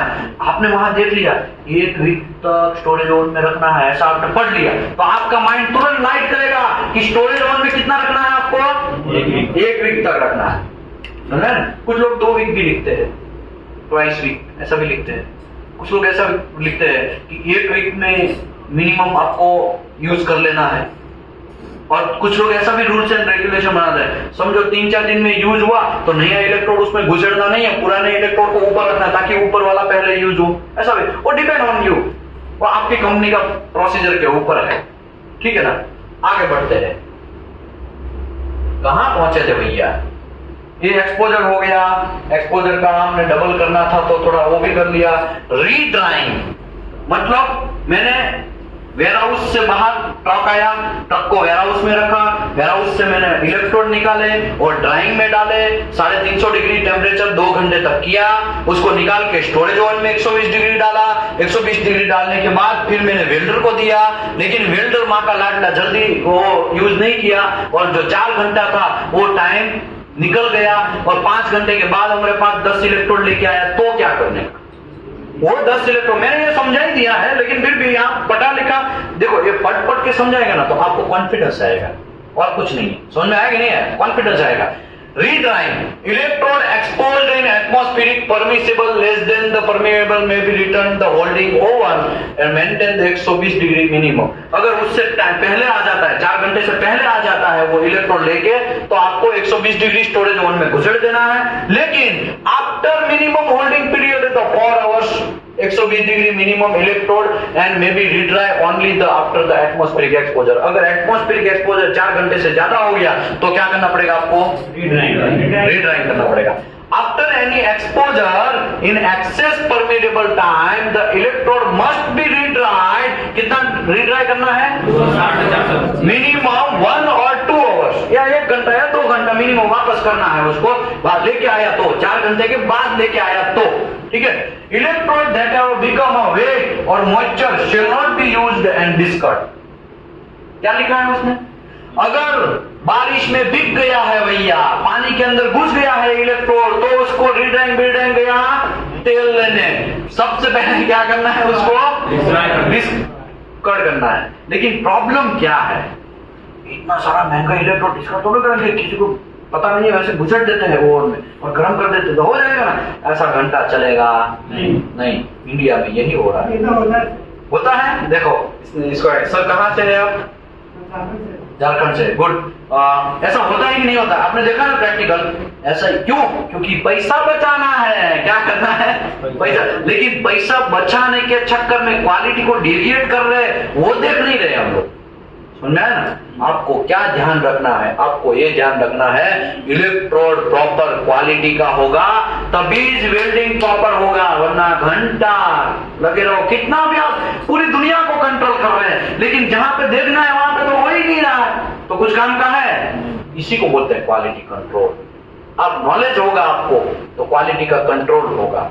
कुछ लोग तो है ना रूल्स कर देते हैं कंपनी के अंदर, भाई मिनिमम 50 mm से ज्यादा एक्सेप्ट ही नहीं है।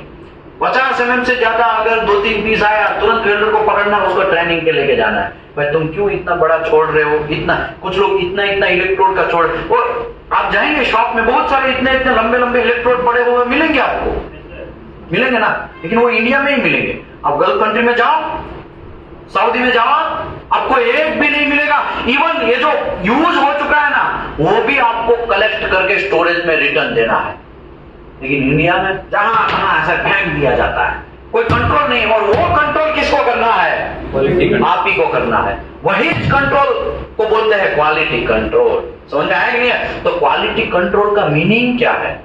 क्वालिटी कंट्रोल का मीनिंग है पैसा तो बचाना ही है, लेकिन क्वालिटी को भी कंट्रोल करना है। ये वेट हो चुका है, भीग चुका है, तो उसको क्या करना है?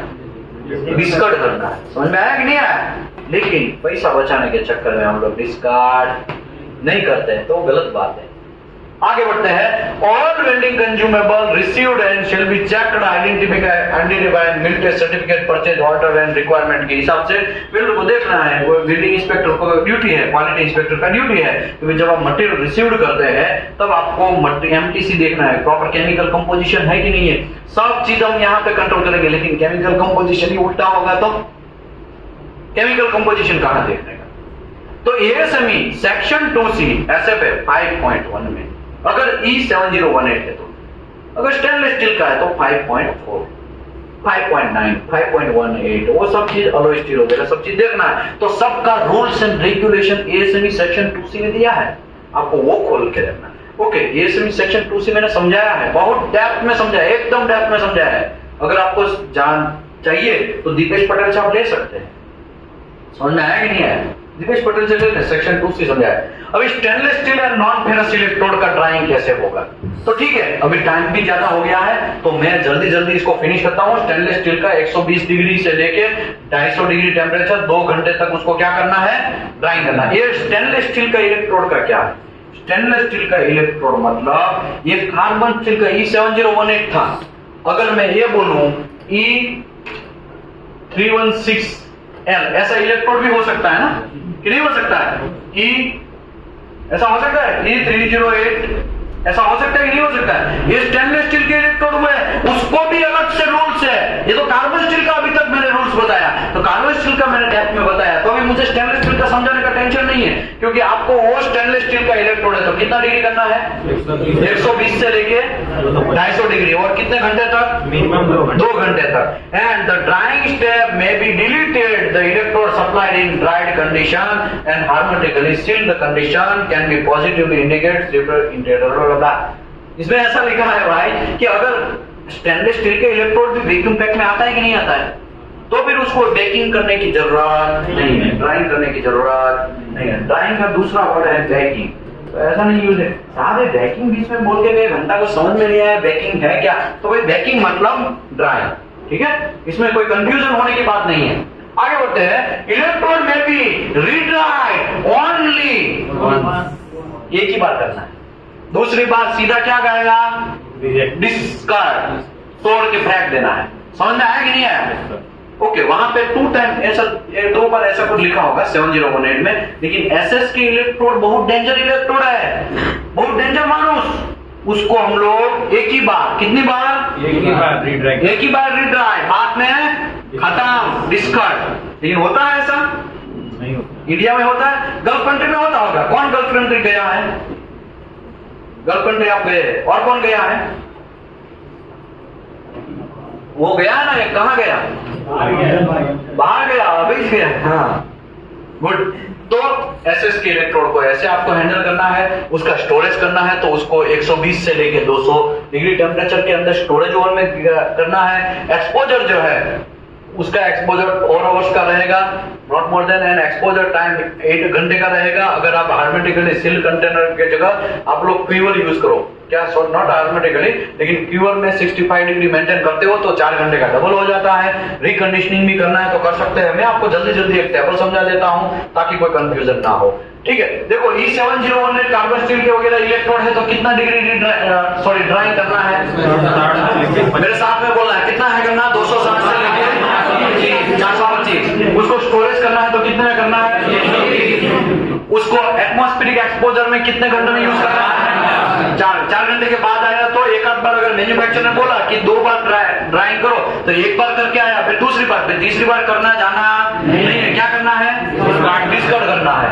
उसके बाद अगर मैं यहाँ पे बात करूं कि E9018 इलेक्ट्रोड है, उसको मिनिमम कितने डिग्री पे आपको एक्सपोजर ड्राइंग कंडीशन में डालना है, 370 से 430 डिग्री टेम्परेचर 2 घंटे तक। उसको स्टोरेज भी करना है तो कितने में करना है, उसको यूज करना है कितने घंटे में यूज कर लेना है, सारे कैसे पॉसिबल है, 30 मिनट में क्या घंटा हो जाएगा, वो तो लेके जाएगा। तो भाई सऊदी अरबिया में, दुबई में, बहरीन में हम लोग क्या करते थे, अलो स्टील, हाई अलो स्टील, P91 का मटेरियल, कौन सा मटेरियल है, P91 का मटेरियल है, और इसको कौन सा इलेक्ट्रोड है, E9018 इलेक्ट्रोड है, ठीक है। थोड़ा स्टॉप करो, अभी E9018 इलेक्ट्रोड है, ठीक है। तो E9018 इलेक्ट्रोड है, वो हाई अलो स्टील है, जैसे P91 मटेरियल। P91 मटेरियल में 9 क्रोम आता है, उसमें बहुत ध्यान रखना है, बच्चे जैसा आपको ध्यान रखना है वो मटेरियल का।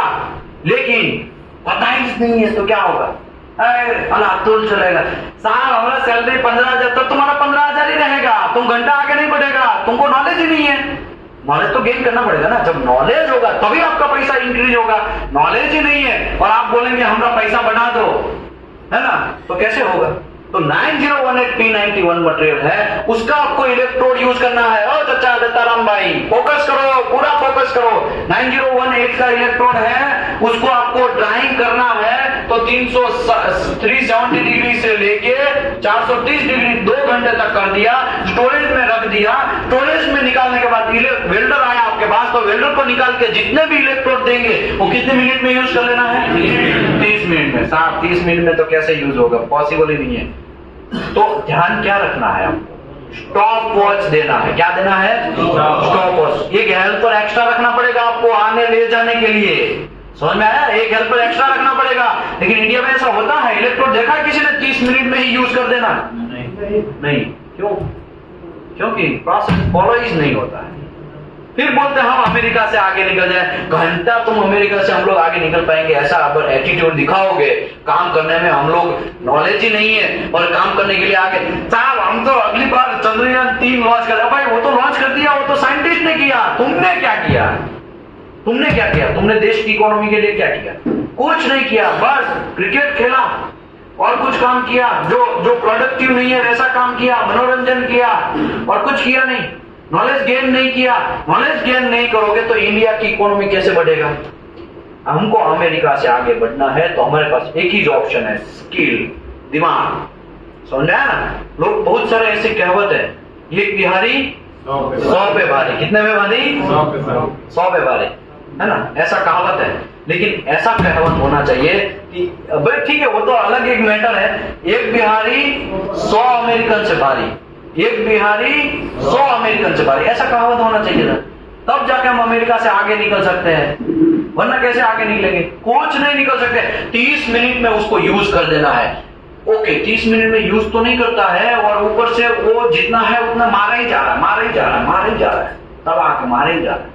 ऐसा चलेगा? समझो आप सील कंटेनर यूज कर रहे हैं, फॉर एग्जांपल 65 डिग्री का सील कंटेनर यूज कर रहे हैं, तो 30 मिनट का कितना होगा? 1 घंटा होगा। तो 1 घंटे में आपको सभी, हम लोग क्या करते थे, हम लोग ऐसा करते थे, 10 इलेक्ट्रोड ही देते थे। 10 इलेक्ट्रोड देने से क्या फायदा?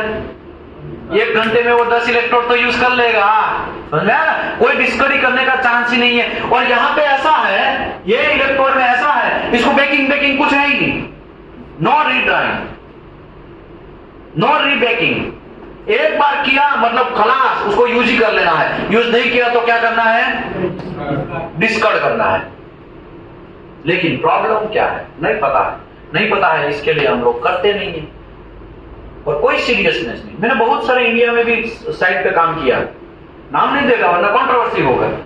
इंडिया के बहुत सारी साइट में भी काम किया, गल्फ की बहुत सारी साइट में भी काम किया। मैं एक्सपीरियंस, मैं कोई प्रोफेसर नहीं हूं, तो ऐसा नहीं बोलेगा भाई समझा देना, अच्छा आधा घंटा कुछ नहीं है, मैं कोई प्रोफेसर नहीं हूं। क्यों? क्योंकि मैं तो प्रैक्टिकल एक्सपीरियंस शेयर कर रहा हूं आपके साथ। मुझे जो साथ में हुआ, मैं इंडिया में पहले काम किया, फिर गल्फ में काम किया, दोनों का काम करने का तरीका मैंने देखा। यहाँ पे इलेक्ट्रोड को ऐसे रखा जाता है, वहां पे तो बच्चे की तरह पाला जाता है। यहाँ पे तो ऐसे ही, आप जहां पे भी कोई भी शॉप में जाएंगे ना, तो बहुत सारे इलेक्ट्रोड के ऐसे छोटे छोटे टुकड़े मिल जाएंगे आपको, वहां पे ऐसा मिलेगा नहीं। समझ आया ना? ओके, इसको 30 मिनट के अंदर यूज कर लेना है। फॉर एग्जांपल स्टेनलेस स्टील का इलेक्ट्रोड या नॉन फेरस इलेक्ट्रोड है, तो उसको आपको 120 डिग्री से लेके 250 डिग्री सेल्सियस 2 घंटे तक बेकिंग करना है। पहले तो बेकिंग ही लोगों को ड्राइंग करना है, या बेकिंग ड्राइंग होता है, बेकिंग दोनों सेम ही है, वर्ड दोनों सेम है, कंफ्यूज होने का नहीं है। 2 घंटे तक ड्राइंग करना है, लेकिन 8-8 घंटे कर देंगे तो चलेगा? अभी आपको पता चला कि अभी तक किसको यह बात पता था? कोई हाथ नहीं उठा, किसी को पता नहीं था, किसी को भी पता नहीं था, कोई एक आदमी को भी पता नहीं था। आप सोचो, ये कोई मेरा रूल्स नहीं है, मेरा रूल्स नहीं है। मैं बोलेगा तो ऐसा हो सकता है कि आप कंफ्यूज हो, ये मेरा रूल्स नहीं है। किसका रूल्स है? एएसएमई का। किसका रूल्स है? किसका रूल्स है? एएसएमई सेक्शन 2C का रूल्स है। और गल्फ कंट्री हमसे आगे निकलने का रीजन क्या है पता है? लोग बोलते हैं ना, एकदम नया आदमी को है ना आप बैंड कर सकते हैं, लेकिन जो रीढ़ा हो गया है, जो गुनहगार मतलब एकदम एज मतलब एक्सपीरियंस हो गया है, उसको आपको समझाना है ना, मतलब बहुत डेंजरस काम है। तो सऊदी अरबिया के लोग है, गल्फ कंट्री के लोग है, वो लोग कैसे है पता है? एकदम फ्रेशर लोग है। उसको वहां पे लिखा है ना, भाई देखो यहाँ पे लिखा है इतना, या तो यहाँ पे लिखा है 260 डिग्री से 425, बस खलास उतना ही करना है। क्यों करना है? वो सब चीज नहीं, उतना करना है। और इंडिया में क्या हो रहा है? चलता है, तू करना 150 पे, चलता है, कोई नहीं देखने वाला। समझ में आया ना? कुछ नहीं होता। मैंने यार मेरा 15 साल चला गया इसमें, कुछ नहीं होता। तू मान ले भाई, तू मार। ऐसा होता ही नहीं होता आपके साथ। सीनियर लोग आपको ऐसा गलत सजेशन करेंगे, ऐसा हो सकता है कि नहीं हो सकता है? आपको क्या करना है? सीनियर विशाल भाई ने बोला इसके लिए नहीं, सीनियर बोला इसके लिए नहीं, मेरा जूनियर बोला इसके लिए नहीं, एएसएमई बोला इसके लिए हमें करना है। समझ में आया ना? ओके, आगे बढ़ते हैं। अभी यहाँ पे है ना नॉन लो हाइड्रोजन इलेक्ट्रोड के लिए कुछ लिखा नहीं है, लेकिन स्टेनलेस स्टील के लिए लिखा है। स्टेनलेस स्टील में आपको ये सब चीज ध्यान रखना है। तो आशा करता हूं आपको ये थोड़ा थोड़ा बातें समझ में आया होगा। इसके बाद रिकंडीशनिंग है, और रिकंडीशनिंग में 120 डिग्री मिनिमम करना है, आपको 4 घंटे तक करना है। इलेक्ट्रोड में भी रीयूज कर सकते हैं। और storage submerge arc welding flux SAW का आर्क फ्लक्स है, उसका स्टोरेज कैसे करना है? तो लिखा एक्टिव टाइप, इसमें 2 एग्लोमरेटेड एंड एक्टिव 2 टाइप के फ्लक्स आते हैं। ठीक है, वो कभी टाइम मिलेगा तो मैं लेगा इसको भी, लेकिन कहना मतलब ये है active type submerge arc flux है shall not be used without approval.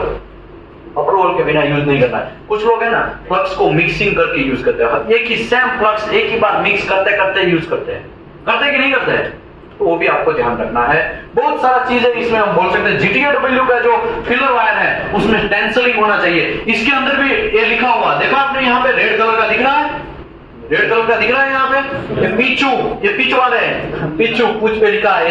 ये सब क्या है, नंबरिंग सिस्टम है उसका, ये नंबरिंग सिस्टम होना चाहिए।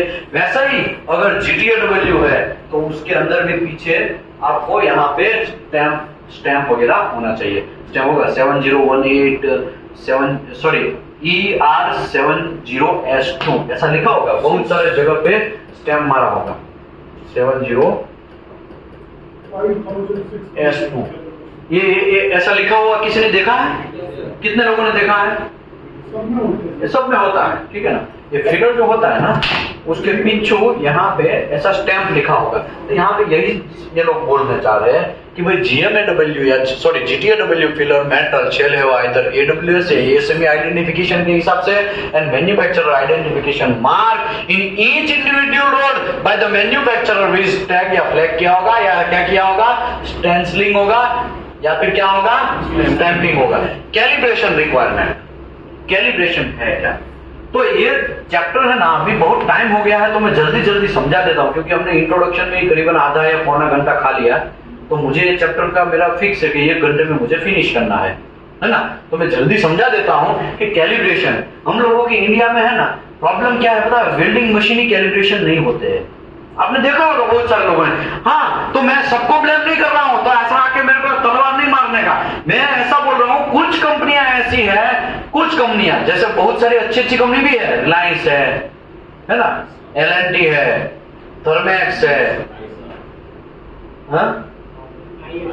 IXR है, बहुत सारी कंपनियां है ना, अटावे कंपनी है, तो बहुत सारी ऐसी कंपनियां हैं जो अच्छा काम कर रही है, कि उसको प्रॉपरली वेल्डिंग इलेक्ट्रोड जो है उसको भी प्रॉपर मेंटेन कर रही है, वेल्डिंग मशीन है उसको भी कैलिब्रेशन टाइम टू टाइम कर रही है। लेकिन बहुत सारी ऐसी कंपनियां हैं घन चक्कर उसको पता ही नहीं है कि वेल्डिंग मशीन का वो होना चाहिए कैलिब्रेशन, और कितना होना चाहिए, रूल्स क्या है। तो कैलिब्रेशन ऑफ इलेक्ट्रोड क्यूअर, पहले तो क्यूअर जो क्यूअर वेल्डर के पास जो क्यूअर होता है ना उसका भी कैलिब्रेशन होना चाहिए, उसका cure shall out of the 6 month basis 6 महीने में आपको उसका कैलिब्रेशन करना है। लेकिन वेल्डिंग इंस्पेक्टर कुछ लोग है ना, नॉलेज वाले काका मामा भांजे लोग, कैसे लोग, काका मामा भांजा वाले लोग जो है, जैक वाले लोग हैं, वो लोगों को इसका आइडिया नहीं है। वो क्या करते हैं, स्टिकर को निकालते हैं, दूसरा स्टिकर चिपका देते हैं, करते कि नहीं करते हैं? कितने लोगों ने देखा ऐसा? अभी इसको मैं तो मुंडी नहीं घुमाएगा, टेंशन मत लो, लेकिन हाथ ऊपर करो, कितने लोगों ने ऐसा देखा है, स्टिकर निकाल के स्टिकर दूसरा चिपकाते हैं? देखो सब लोग, ये बहुत सारे लोगों ने देखा है ऐसा, समझ में आया ना। कहने का मतलब क्या है, गलत काम, जब तक हमारा गलत काम रुकेगा नहीं तब तक हम लोग आगे आना थोड़ा मुश्किल होगा। अमेरिका से हम आगे टक्कर की बातें कर रहे हैं, अमेरिका से कैसे टक्कर कर पाओगे भाई, ये उसी ने बनाया है, और वो लोग जो बनाया है वो फॉलो कर रहा है, वो खुद भी फॉलो कर रहा है। लेकिन हम लोग जो बनाया किसी ने और ने, अमेरिका ने बनाया है, उसको खाली हमारा ड्यूटी है फॉलो करना, वो भी नहीं कर रहे, तो कैसे आगे आएंगे? समझ में आया कि नहीं आया?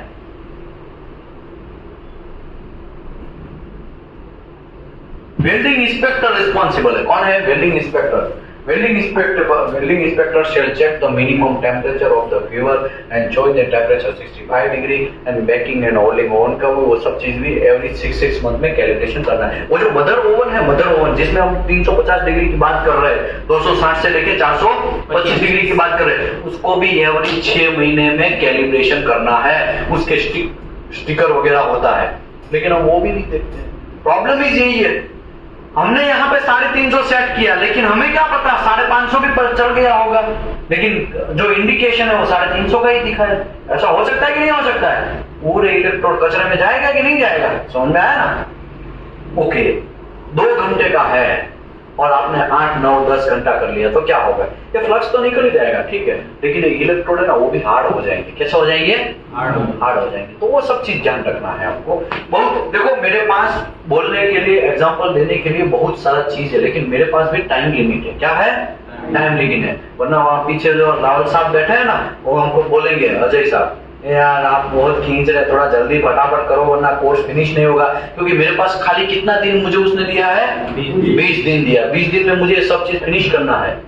थोड़ा थोड़ा भी आपको आ जाएगा ना तो भी मेरे लिए सेटिस्फेक्शन है कि चलो भाई थोड़ा तो उसको आया, इलेक्ट्रोड हैंडलिंग करना तो आया, समझ में आया कि नहीं आया? ओके, कल मैं आपको रिसीविंग इंस्पेक्शन सिखाएगा, आज ही मैं कुछ ऐसा सिखाएगा कि भाई मटेरियल को रिसीविंग इंस्पेक्शन कैसे करते हैं, फिर मैं हाइड्रो सिखाएगा, पीडब्ल्यूएसटी कैसे करना है वो सिखाएगा, सक्सिम सेटअप कैसे करना है वो सिखाएगा, लॉन्ग सिम सेटअप कैसे करना है वो सिखाएगा, उसके बाद न्यूमेटिक टेस्ट कैसे करना है वो सिखाएगा। एक एक स्टेप को हम डेप्थ में जाएंगे, लेकिन स्टार्टअप तो हमको धीरे से करना पड़ेगा। तो ये स्टार्टअप है, क्या है? स्टार्टअप है। और चाचा ये क्या है? स्टार्टअप है। तो using the digital temperature recording device and calibration ledger the thermowell validation accuracy calibration के हिसाब से आपको ब्ला ब्ला ब्ला प्लस और माइनस 10% के हिसाब से नहीं चलना चाहिए। ये सब चीज आपको एक टेबल है, ये सेमी सेक्शन 2C का टेबल है, ये 3 नंबर का टेबल है, आप चाहे देख सकते हैं। यहाँ पे लिखा है E0 6010 एंड 6011। तो ये कौन से इलेक्ट्रोड हुए? स्टार्टअप में ही समझाया ना, सेल्यूलोज इलेक्ट्रोड। कैसा इलेक्ट्रोड? Cellulose electrode. तो सेल्यूलोज इलेक्ट्रोड को गर्म करने की जरूरत है, ड्राइंग करने की जरूरत है, स्टोरेज करने की जरूरत है? नहीं, कुछ जरूरत नहीं है, क्योंकि सेल्यूलोज इलेक्ट्रोड में ही बाय डिफॉल्ट 60%, 50%, 70% हाइड्रोजन होता है। सेल्यूलोज इलेक्ट्रोड, ब्रूटाइल इलेक्ट्रोड और बेसिक इलेक्ट्रोड में फर्क क्या है? सेल्यूलोज इलेक्ट्रोड में हाइड्रोजन पहले से ज्यादा रहता है, लेकिन सेल्यूलोज इलेक्ट्रोड में पेनिट्रेशन एकदम शानदार आता है। क्या आता है? पेनिट्रेशन शानदार आता है। और रूटाइल इलेक्ट्रोड, ये सब लोग रूटाइल इलेक्ट्रोड है। कैसे इलेक्ट्रोड है? रूटाइल इलेक्ट्रोड है, समझ में आया ना? ये रूटाइल इलेक्ट्रोड है। रिटाइल इलेक्ट्रोड को भी थोड़ा बहुत ध्यान रखना है, ज्यादा और कुछ टेंशन नहीं है, एटमॉस्फेरिक में भी आप चला सकते हैं। लेकिन प्रॉब्लम कहां फंसता है? प्रॉब्लम कहां फंसता है? प्रॉब्लम यहां फंसता है, बेसिक इलेक्ट्रोड। कैसा इलेक्ट्रोड? Basic electrode. और सबसे ज्यादा हम किसका यूज करते हैं? बेसिक का। सबसे ज्यादा किसका यूज करते हैं? Basic electrode. किसका यूज करते हैं? Basic electrode. बेसिक इलेक्ट्रोड में।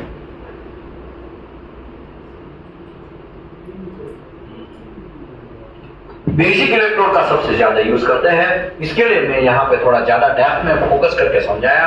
तो आशा करता हूं आपको ये सब चीज बातें समझ में आई होगी। और ये यहाँ पे मैंने थोड़ा बहुत फोटो चिपकाया है। ये हमारा मुत्तु स्वामी है, देखो ये रेलिंग मार रहा है, ये मुत्तु स्वामी एक मार रहा है, यहाँ पे एक और मार रहा है, यहाँ पे एक और मार रहा है, ये फीलर से GTAW वेल्डिंग मार रहा है। यहाँ पे देखो ये मशीन का पूरा सेट है, यहाँ पे ये मशीन दिखाया गया है, ओवन वगैरह मैंने दिखाया है। तो इसमें नया कुछ नहीं है, खाली फोटोग्राफ्स मैंने आपको लगाए हैं और कुछ है नहीं। ये ओवन था, ये वेल्डिंग मशीन है। क्या है? Welding machine. इसको भी यहाँ पे ना स्टिकर होगा पीछू, उसके पीछे वाले दुकान पे स्टिकर चिपका होगा। और वो स्टिकर आपको ध्यान रखना है, हर 6 महीने में देखते रहना है कैलिब्रेशन हुआ है कि नहीं हुआ। लेकिन प्रॉब्लम क्या है? स्टिकर निकाल देंगे ना तो मशीन खराब हो जाएगा, प्रॉपर करंट नहीं देगा, तो वेल्डिंग में प्रॉब्लम आएगा। जब इलेक्ट्रोड का वेल्डिंग में रूट पास मार रहे हो और 80 करंट चाहिए, और आपका जो वेल्डिंग मशीन है वो भले ही डिस्प्ले में 80 दिखा रहा हो, लेकिन शायद 300 करंट आ जाए तो पूरा रूट का सत्यानाश हो जाएगा। होगा कि नहीं होगा? डिफेक्ट ज्यादा आएगा। 90% डिफेक्ट का चांस रूट में आता है। कितना परसेंट आता है? 90%। 90% डिफेक्ट का चांस है रूट में आता है। तो आपको वो सब चीज देख लेना है। तो यहाँ पे ये चैप्टर क्लोज होता है। Thank you very much. ये MTC है। क्या है? मिल टेस्ट सर्टिफिकेट है, बेस्ट टेस्ट सर्टिफिकेट है। क्या है? Best test certificate. तो बेस्ट टेस्ट सर्टिफिकेट भी यहाँ पे दिखाया है एक कंपनी का। यहाँ पे देखो केमिकल कंपोजिशन वगैरह दिखाया है, यहाँ पे हार्डनेस कितना है वो दिखाया है, मैकेनिकल प्रॉपर्टी वगैरह दिखाया गया है। तो यहाँ पे ये चैप्टर क्लोज होता है। Thank you very much. Lunch के बाद अगेन हम लोग दूसरा चैप्टर स्टार्ट करेंगे। क्या करेंगे? दूसरा चैप्टर स्टार्ट करेंगे। Thank you very much.